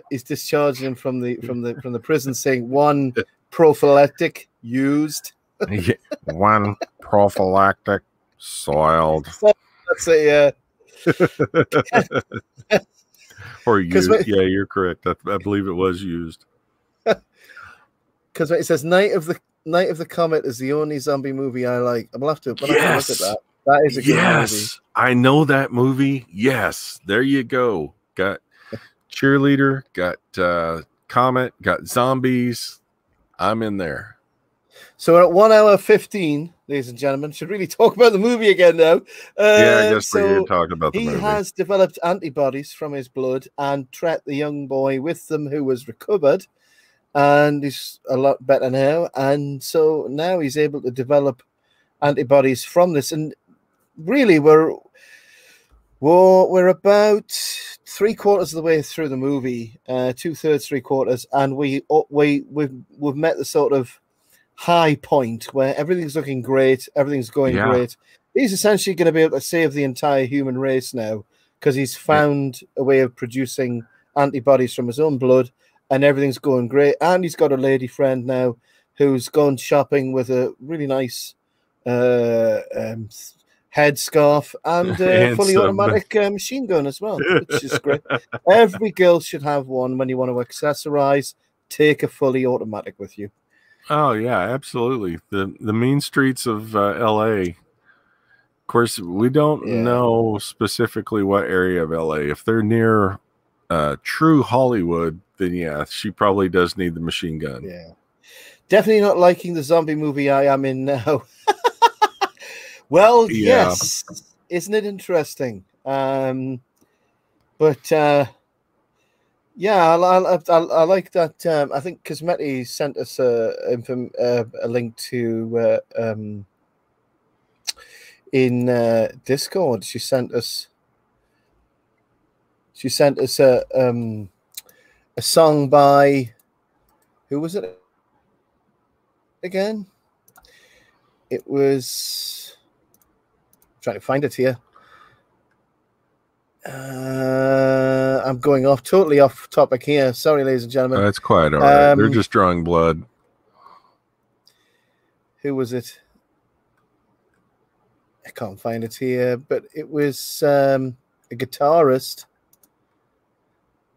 who even sort of established, older musicians and Eric Clapton. Clapton, there we go. It's got it here, and even he's sort of doing stuff now on that topic. So Eric Clapton, even he's talking about stuff like that now. So I think the word is out, and people are aware, a lot more aware now. I've also done a boomer mistake there, Ralph, and clicked off the movie when I did that. What, have you got a timestamp? I absolutely do. It is 1 hour, 18 minutes, and 20 seconds. Cool. Just waiting for my copy to catch up. So yeah, the zombie movie we are currently in. Yeah. Now, I want to make sure I'm not watching an alternate version. He's having a discussion with the young man, and my version has him on the roof with a 50 caliber machine gun. Are you on the roof or his apartment? I'm on the roof here, so I'm about 1 hour 19, 1 hour 20. Now. There we go. Yeah. Yep. Yep. And this discussion is so we're finally coming to the morality of the story, which is they're all sort of monsters in their own way, and we're going to get towards the twist later on. But the young lad wants to try and redeem the family, as they're known, and he wants to appeal to them, but Neville is dead against the idea.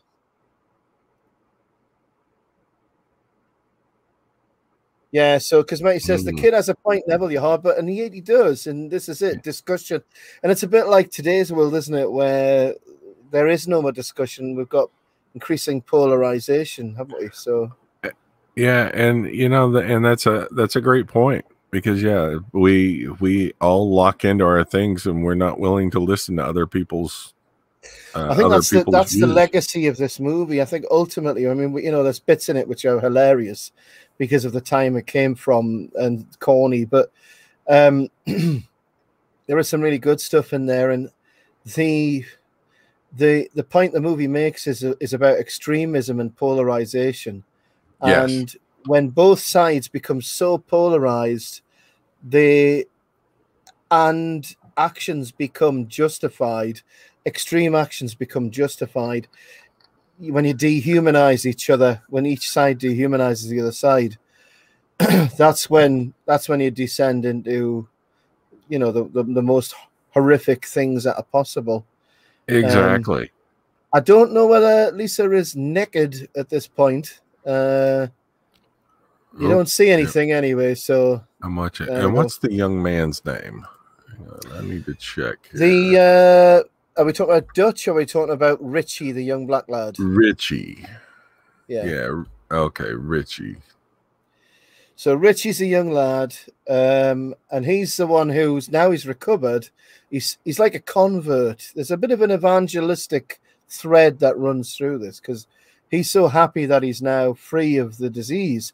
He wants to tell other people. So it's a bit like because there's a religious theme in this. So he's now a convert to, in a way, it's a bit like an evangelical message. He's been set free from death, and he wants to share that. But of course, we'll see what happens with that. Well, and you know, to drill that home more, Dutch just as Richard drove away, Dutch said, you know, we'll be in the Garden of Eden starting all over again. There we go. Now, have you got to the bit where Richie has got to the old courthouse? He has not gotten to the courthouse yet. Richard is just now reading the note, and now we're cutting to Richie pulling up at the courthouse. Yeah. Now this is on the lot of the Warner Brothers. Yeah. Property. Yeah, definitely. So this is all part of the back lot. Although, now those mini bikes were fun back in the 70s. We had something even worse than that. We had these bikes which were more like a push bike, but a tiny little motor on them, more like really tiny. And it was the idea was you would go downhill with the dynamo switched on, and then it would power the thing going uphill. Oh, gotcha. Okay. Because I had something similar for my bike lights, actually, a little dynamo which ran off the wheel. It's so, you know, when the back tire was going. Gotcha. Anyway, so if you can get with it, and so Richie just wants everybody to get along, and obviously Matthias doesn't want that. The way we would. Richie is caught. Now Richard breaks out the. But it is prophetic, though, isn't it? Because we have this new religion of Marxism, cultural Marxism, whatever you want to call it, and it is a religion with zealotry, absolutism, and a cycle of purity, and no other ideas are acceptable. Yeah. So I think ultimately the message of this movie is about, I think, extremism and the erosion of that middle ground where people can talk to each other. So there we go. So here we are, still on the Warner Brothers lot here. And this is the seduction of the mob, isn't it? The mob is a seductive thing, because you can be anonymous. Yeah. You can be anonymous in a mob, and for people who have no power, it gives them power to become part of the mob. Exactly. You feel like you're part of a movement, makes you have purpose. Because Matty says, "Okay, Richie, I was on your side, but this was really dumb." He was quite naive, wasn't he? So here Lisa takes her headscarf off, and oh look, her hair's gone white. She's been albinified. Uh-oh. So she's going to join Albina. Oh, I'm not really getting. I'll have to work that out, but we're going to have to come up with a name for that. Antifani Bani Bina. I don't know. This is the costume that you can get the doll for. Do you remember the Omega Man dolls? Toys? I do not. No.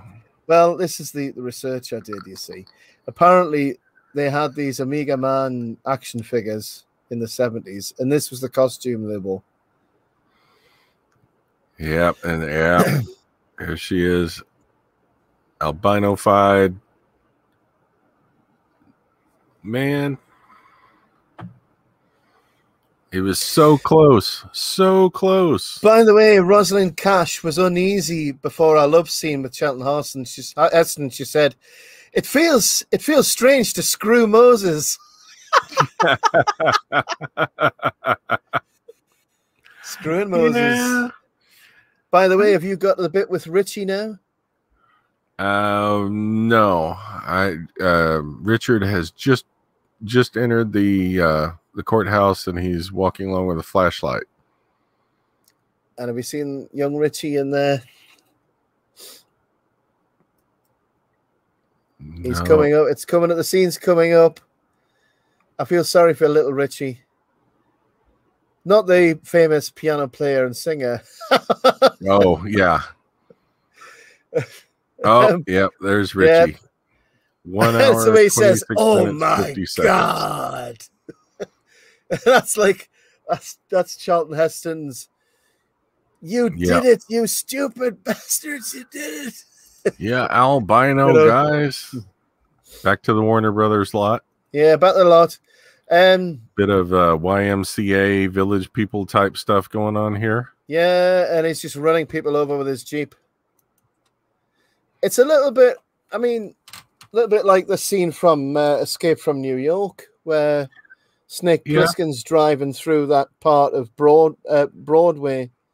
So there you go, and he's perfectly fine. It's an A-team moment here.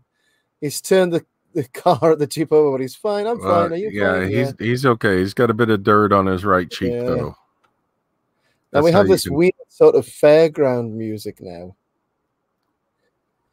Yeah, so, that is an odd selection. I love this bit.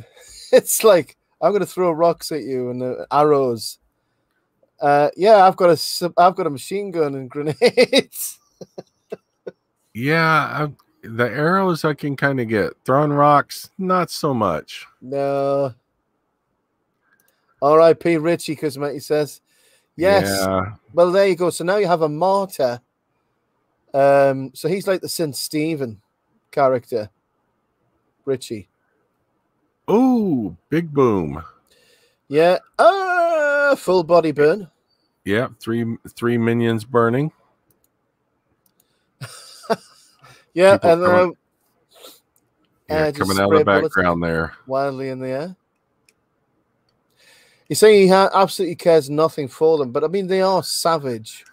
But it's just all humanity's gone. The people care nothing for each other, the two groups. Yeah. It's nothing but conflict left now. Yeah. So in the last 20 minutes of the movie, everything was going fine. But in an instance, Richie gets caught and killed. Lisa converts to being part of the family and joins them. And so, what's left and what's going to happen next?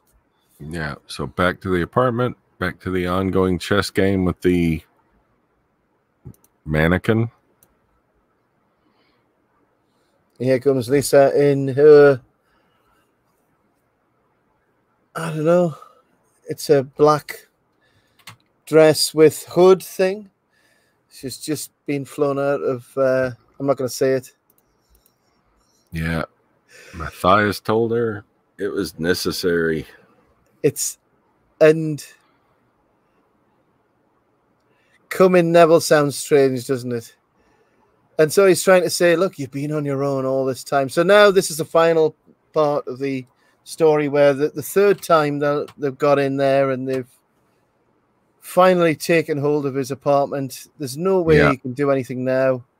Of course, in the 2007 version, this is a bit where Will Smith is downstairs in his lab and he's surrounded by them. They've invaded his house. Ooh, out comes the Spear of Destiny. Just like me, they long to be close to you. That's what it sounds like, doesn't it? Yes, it is. I was just sitting here thinking, I know this song. Destroying his technology, all the whiskey he's had. Oh, that's the no, not the guns. Destroying the guns that somehow survived the boating accident. The guns and the whiskey, no. Guns and the whiskey. They're definitely not pro-freedom. Oh. Even the cheese plant's getting it. Oh, the Picasso's gone. Oh, yeah, cutting up the paintings. Yeah, the Warhol you can get rid of. I'm all right with that. Tony says they are full Ultravox. It means nothing to me. Oh, Vienna. Oh, man. Oh, and they busted the TV. Yeah, and you know it's busted because it's going bzz, bzz, bzz, bzz, bzz. Yeah, they put sparklers in the TV. Yeah, that's how you know. This doesn't happen in a normal TV. It was all a nightmare. All of your capitalist nonsense. Oh. Tim Burton says this is one of his favorite films. He's one of two he would take to a desert island. The other one is, well, actually, it's probably the original Planet of the Apes because he worked with Heston on the remake of Planet of the Apes, didn't he? I do like the Tim Burton remake. It's very weird. But Planet of the Apes? Yeah, the Burton remake. It's got its place anyway. Yeah, it's been a while since I've seen it. I remember thinking it was pretty good though. So again, sorry to speak over you. No, go ahead. Again, Charlton Heston rescues himself from an impossible situation. Yeah, I have to say this is some of the most awkward cinematography and choreography that I've seen yet. Yeah. I think it's more like the way the action scenes on the small stage are handled. It's more like it's if it's a stage performance, isn't it? Yes, very much so. And so we're at the fountain now. We're at 1 hour 33. We've only got about 5 minutes of the movie left. Now he's doing like a Batman thing at the window. Whoa. Jimmy's calling me. I'm coming back. Oh, Jimmy's calling me. Jammed. Come on, Chuck. Don't you know how to clear a jam? Tap it, rack it. And now he's found the spear. Ooh. This is actually... Lisa, for God's sakes, come back in the light. This is weird. There you go. So he's been stabbed with a spear and into the fountain. Very strange. It's actually... There was another movie where...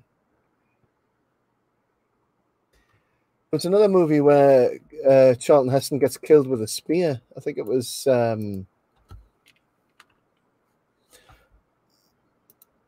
I can't remember which movie it was, but it does happen in another movie he's in. This is like he's a Christ-like figure now because the water's being turned into blood.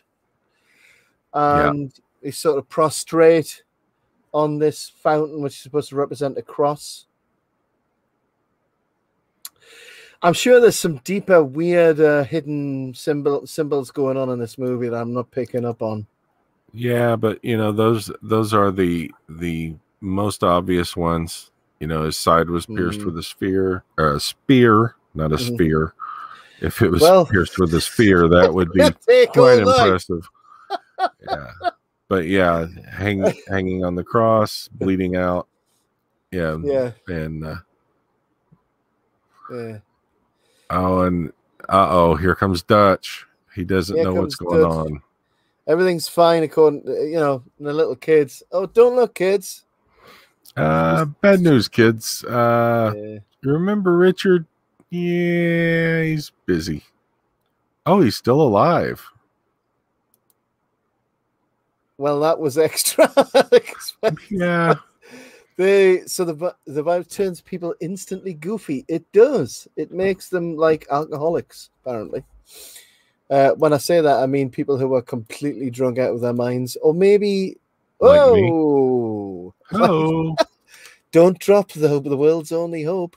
This bottle of strawberry juice. Strawberry jam. It is a strawberry jam. And Lisa, she's waiting in the park there. Interesting, because she was so drawn to Matthias, and then now she stayed. She wants to be with Richard. Richard, yeah. So there he is, the dying hero who was the Christ-like figure. So it's very much different from the book, where the twist in the book is that Neville is the monster. He is the legend because he's the one that's gone out and killed loads of people who were, from their perspective, still humans, but in this rendition of the story, he is a hero who dies a heroic death with the potential to save everybody. Yeah. And of course, the last thing we see from Dutch is that middle finger on the back of his jacket. And the little child takes the blood-stained cap out of the fountain there. Leaves it on the side, of course. Yeah, it's like, okay. Alrighty. It'll look good in the cinematography shot. Yeah, definitely a Christ-like pose there. Yep. And of course, his blood then cleans everybody. That symbolism as well. Yep. So there you go. 1 hour 38 before the credits come up. Completely different from the book in so many different ways. But you know, it came out 50 years ago this month, August 1971, and in many ways, strangely prophetic in a lot of different ways. Yeah, it really is. And I think the main things to take away from this, although we had some good laughs at the motorcycle scene, stuntman scene, you know, the different viewpoints, each one finding them or feeling themselves to be correct, and then like, you know, what we brought up with the mob mentality, just the confrontational parts, I think held up pretty well, and like you said, is prophetic, because I mean, log on to social media and it's like, oh my gosh. So yeah, definitely. A couple of quick points. Charlton Heston got paid a lot of money for this movie because he was like top dollar actor at the time. Oh, and he's the only big actor in this movie, really. It's unusual in that regard. There's really nobody else of his level of acting fame in the movie. It was a success at the box office. There was a lot of critics who said it was too violent. I'm just reading here. Yeah, it does have that Arnold Schwarzenegger vibe, or rather, they copied that. Burton compared it to that as well. The "I'll be back" moment. So there's definitely, I'm sure parts of this were inspiration for the Terminator movies. Yeah, and I would agree. I could definitely see that. You know, and the violence, yeah, for 1971, I understand where they're coming from. I mean, people have to understand the world was vastly different in the 70s from where it is today. And today, you know, this could be aired completely unedited. Well, I'm sorry, with the exception of the nudity in the United States, it could be aired unedited on television. And you know, it was I would say fairly risque for the time. Yeah, I mean, it's got some interesting points. It's definitely a watchable movie, and I think if Charlton Heston hadn't played the title part, it wouldn't have worked at all. I think he holds it together. Boris Sagal was essentially, you know, a TV director. Most of what he did was TV work. So I think it was one of his rare forays into the big screen. And it does have a shock. It does have a suspense factor. There's enough to keep you interested.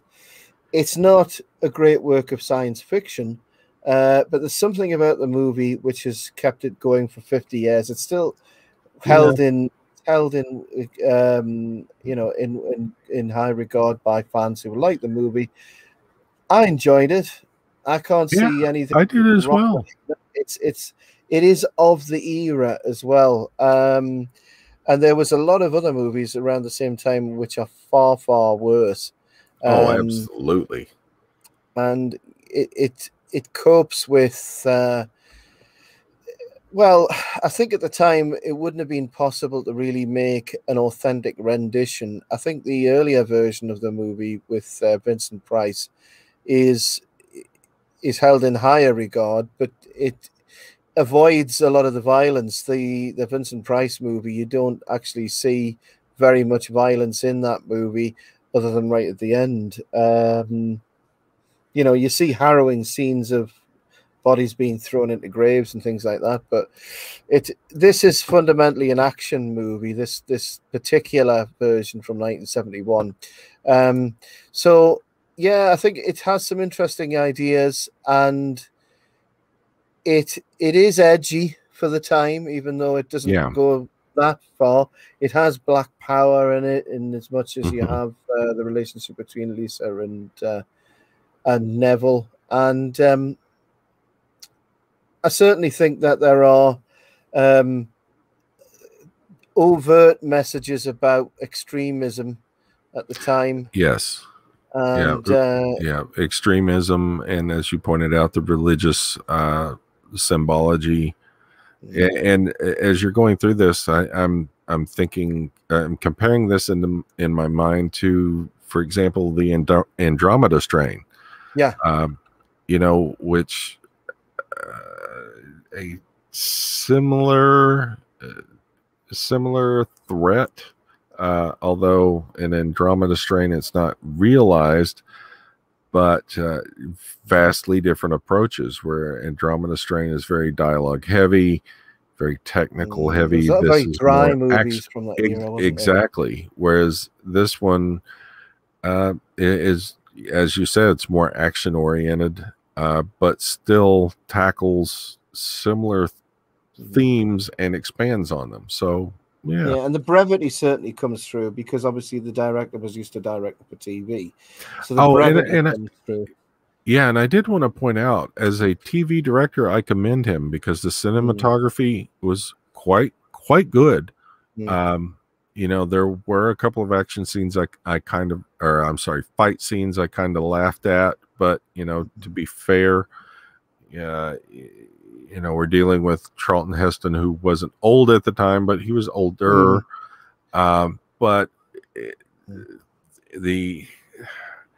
for average viewers, you know, if you're doing like a 3-camera sitcom show, it's all flat shots, it's all wide. They want to capture everything in there, and the actors are just going through things. Whereas here, the camera, they have various shots from Los Angeles, various angles. It's all not like you're just standing in the room watching them, you know. So I think he did pretty well. Exactly. I think overall he did quite well. I think he just went back into TV work after this. The interesting thing was that I think the person who did best out of this movie was Charlton Heston. You know, after he'd done obviously a couple of Planet of the Apes movies. He was tiring of the action role by this stage.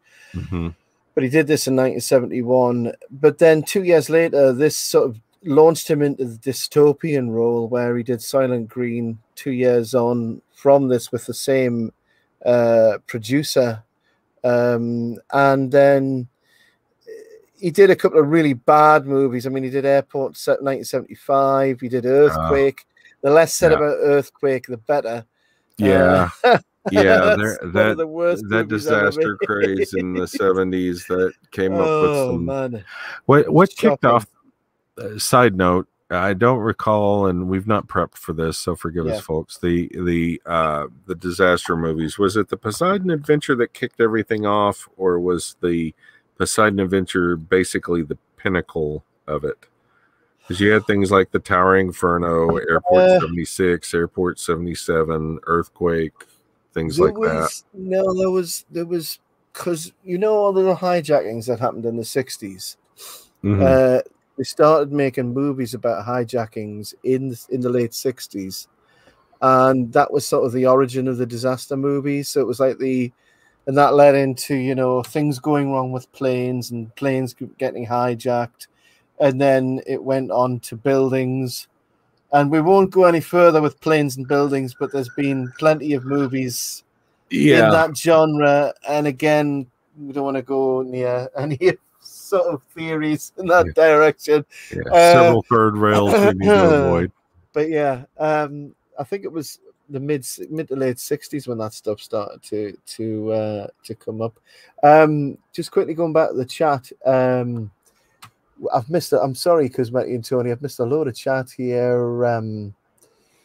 Here we go. Cosmetti says, oh yeah, we're caught up with it. Yeah, did they take up each other? Yeah. Tony Nasser says, I love this era of sci-fi. Silent Green, Logan's Run, Westworld. Yeah, it's sort of really launched a lot of really good science fiction dystopian movies in the 70s, because that was generally, you know, when we did the Rambo movie watch and we're talking about how there was a lot of real cynicism in the 70s movies for when they dealt with sci-fi subjects, when they dealt with the subject of war, a lot of anti-war stuff, and the veterans and things. And when Rambo came along, it just turned it around, and it showed the veteran as a hero in a certain, as the victim, and things were changing under Reagan and things like that. But generally speaking, the 70s did produce some really good cynical dystopian movies like Logan's Run, Westworld. Of course, Logan's Run is, in my opinion, is just a total rip of Brave New World. Which has never really had a decent film version made of it, because I think it's just too shocking. If people read Brave New World, it's scarily similar to what's actually happening now. Really scary. But yeah, Silent Green and all that stuff. Logan's Run, and of course, Tony, we're back to Jenny Agutter again. Tony, Logan's Run, Jenny Agutter. Logan's Run, and Logan's Run has Texas references, because the parts of that were filmed at the Fort Worth Water Gardens, which my family has visited, so it's not too far from where I live. Yeah, so the outside scene. I mean, it has Michael York in it as well, who in his youth was a very attractive man, and also Peter Ustinov. Who's such a great actor. Peter Ustinov was amazing. Tony says Andromeda Strain. It is a really good movie. I just think it's a different genre, where if you want tense dialogue and you're being presented with a number of things that could happen, it's a bit like murder mystery. I think the same people who like murder mystery like that kind of genre. I think that's a good analogy, because that's a movie that you have to really pay attention to what's going on, and you have to think about the possible outcomes. Exactly. Yeah. And because when it says Invasion of the Body Snatchers, that's one of the movies we were going to do, because again, it's quite relevant. Today. We probably ought to do that one anyway. Yeah, it's just a good movie. Brave New World TV series. Well, there's two I've seen, which is they did one in the 80s, or it might even be, I think it was in the early 80s, and it was just like a mini series, and it was really low budget, but it was interesting, but not really well made. And then recently, I think there was a TV company tried to do a series, and it lasted for one season, and nobody's gone back to it, because I think you know, weirdly, the stuff in Brave New World has become, or rather our society has got so much closer to Brave New World that it's not as shocking anymore, which is a scary thing. But yeah, so I think going back to this movie, and I don't know when the disaster stuff started, but I'm pretty sure that, I mean, you could even say Die Hard was a disaster movie, you know, because it's got shades of Towering Inferno. Yeah, I could see that. But yeah, I mean, the disaster movies, it's just, I grew up with disaster movies when they were already being mocked with films like Airplane. You know, Oh yes, it all goes back to the war. yeah, but at its heart, Die Hard is a Christmas movie. It is. Well, especially. Well, hang on, we're on the debate now. Die Hard 1 or Die Hard 2? You know. Oh, Die Hard 1, absolutely. Die Hard 2 was passable, but Die Hard, the original. Absolutely.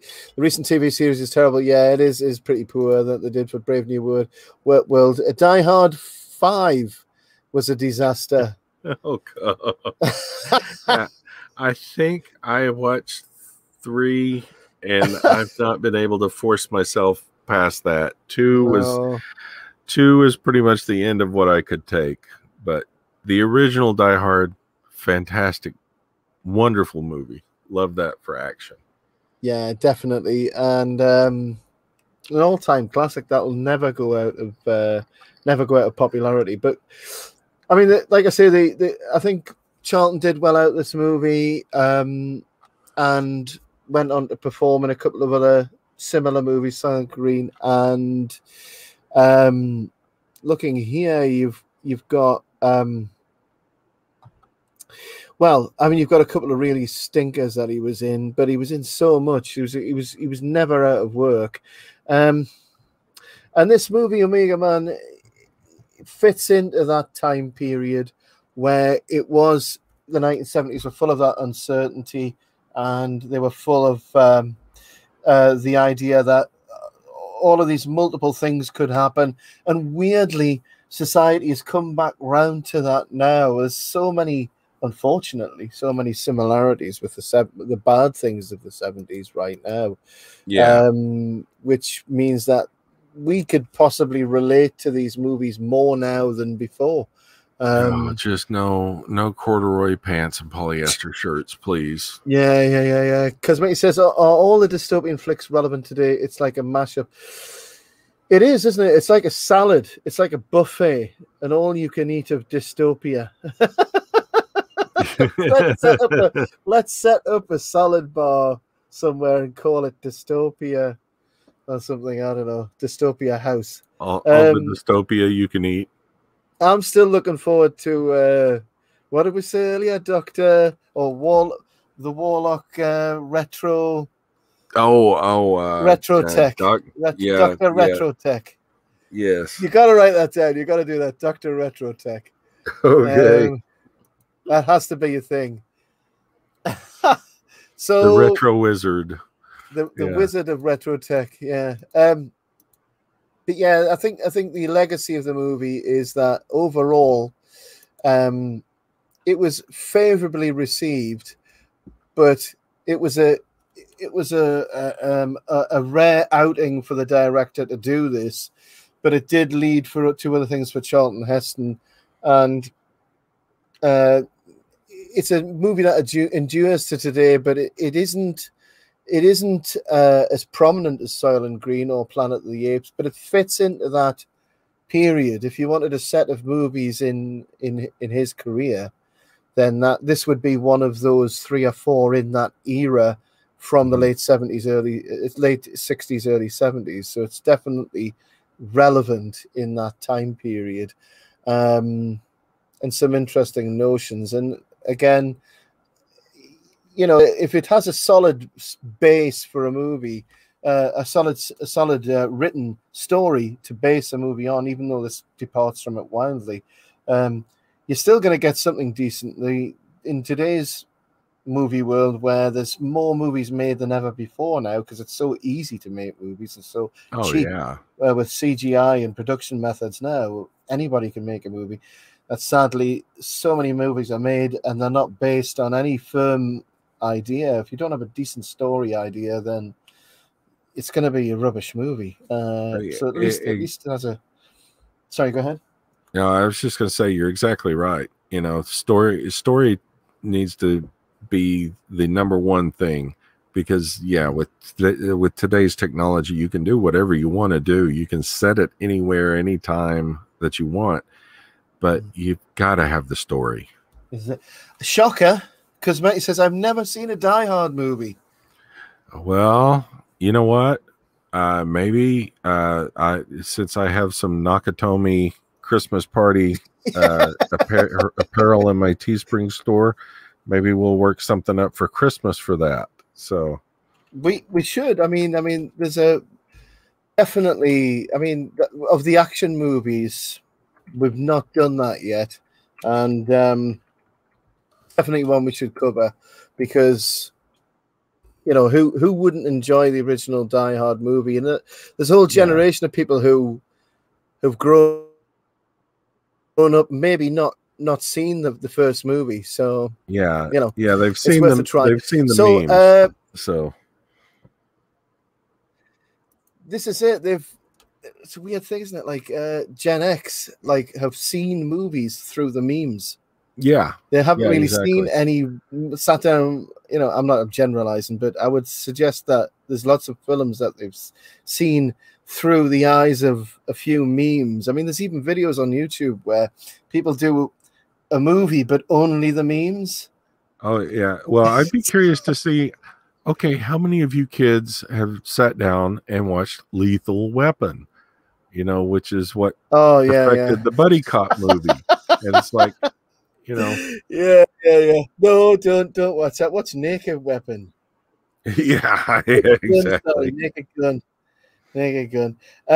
Tony Nasser says Bruce Willis, he hates everything now. Does he really? Well, yeah, he's Bruce Willis has always been kind of weird. Yeah, so, I remember him from Moonlighting. The beauty of Moonlighting was he and Sybil Shepherd hated each other. Did they really? So, oh yes, they despised each other. Ooh, bad. Yeah, of course, through indirect context, I've heard that Sybil Shepherd was the main problem there. So. There is the sun. You know, and that was the thing was after Moonlighting, watching him move into the action role was difficult for me because you know he was so on with the comedy, and then Blind Date with him. I forget who the co-star was. And I'm sorry, I'm also one of those people that like Hudson Hawk. So don't at me. Don't at me. Don't say you like The Last Boy Scout, please. No, I haven't even seen that. Goodness. There's hope for you. Yeah, no, I don't know why we didn't remember there. I mean, she was gorgeous in her day. Well, she's still pretty now, bless her. But Kim Basinger.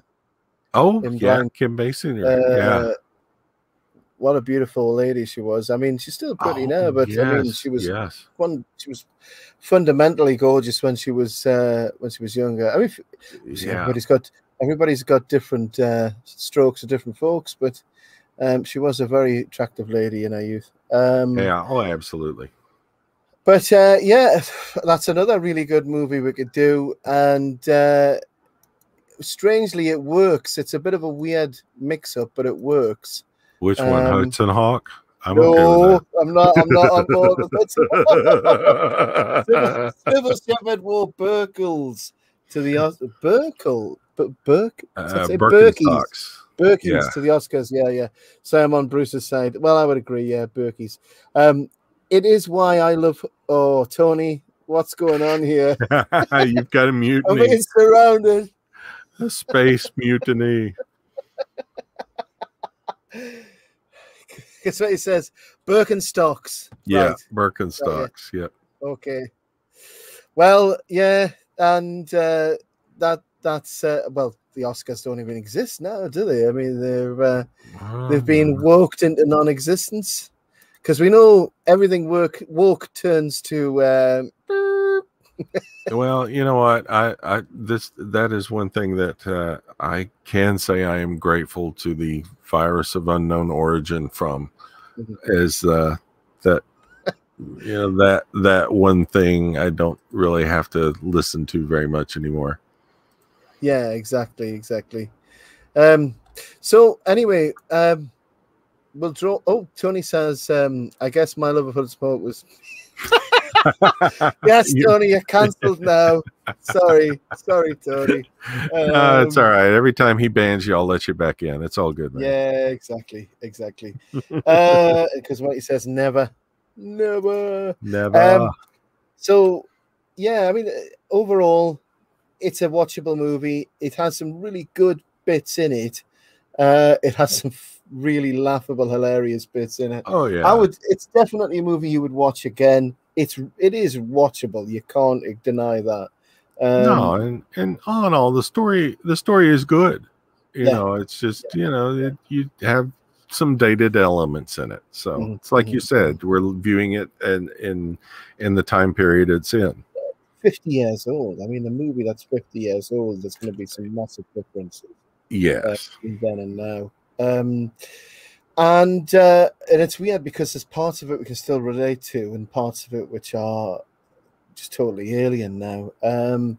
So overall enjoyable, and it has its place in movie history, and it still survives 50 years on today. People are still watching it, and people know about it, and it is relevant, strangely, to what's happening today in the world. Well, and talking about people still watching it, I checked. It's on HBO Max right now, so people can watch it if they have an HBO subscription. So, hey. And with that, I'd like to say thank you very much to both Tony and Cosmetti who joined us in the chat. It's a pleasure as always. And we feel really blessed whenever you come and visit us and chat Absolutely. with us and join in with us. And you help make the show what it is. And also to my co-host Ralph, who again, if this was just me, it would be pretty boring. It would be very sober. It would be. So it would be. I would have to invent. Alternative personalities and talk. And don't say you knew about that already. But yeah, the bottom line here is that this show only exists because of the people who are part of it, and we really appreciate it. And it's a pleasure to get together and chat along about these old movies. And also, obviously, to everybody who watches recorded later on, we hope you had a good time listening to our commentary. I hope you enjoy the movie and get something out of it. We'll be back again, either on this channel or on Ralph's channel for another movie watch soon. But in the meantime, thank you very much, everybody. And thank you, Ralph. Thank you, Cosmetti and Tony. And with that, we'll say good night. Thank you, everybody. Good night.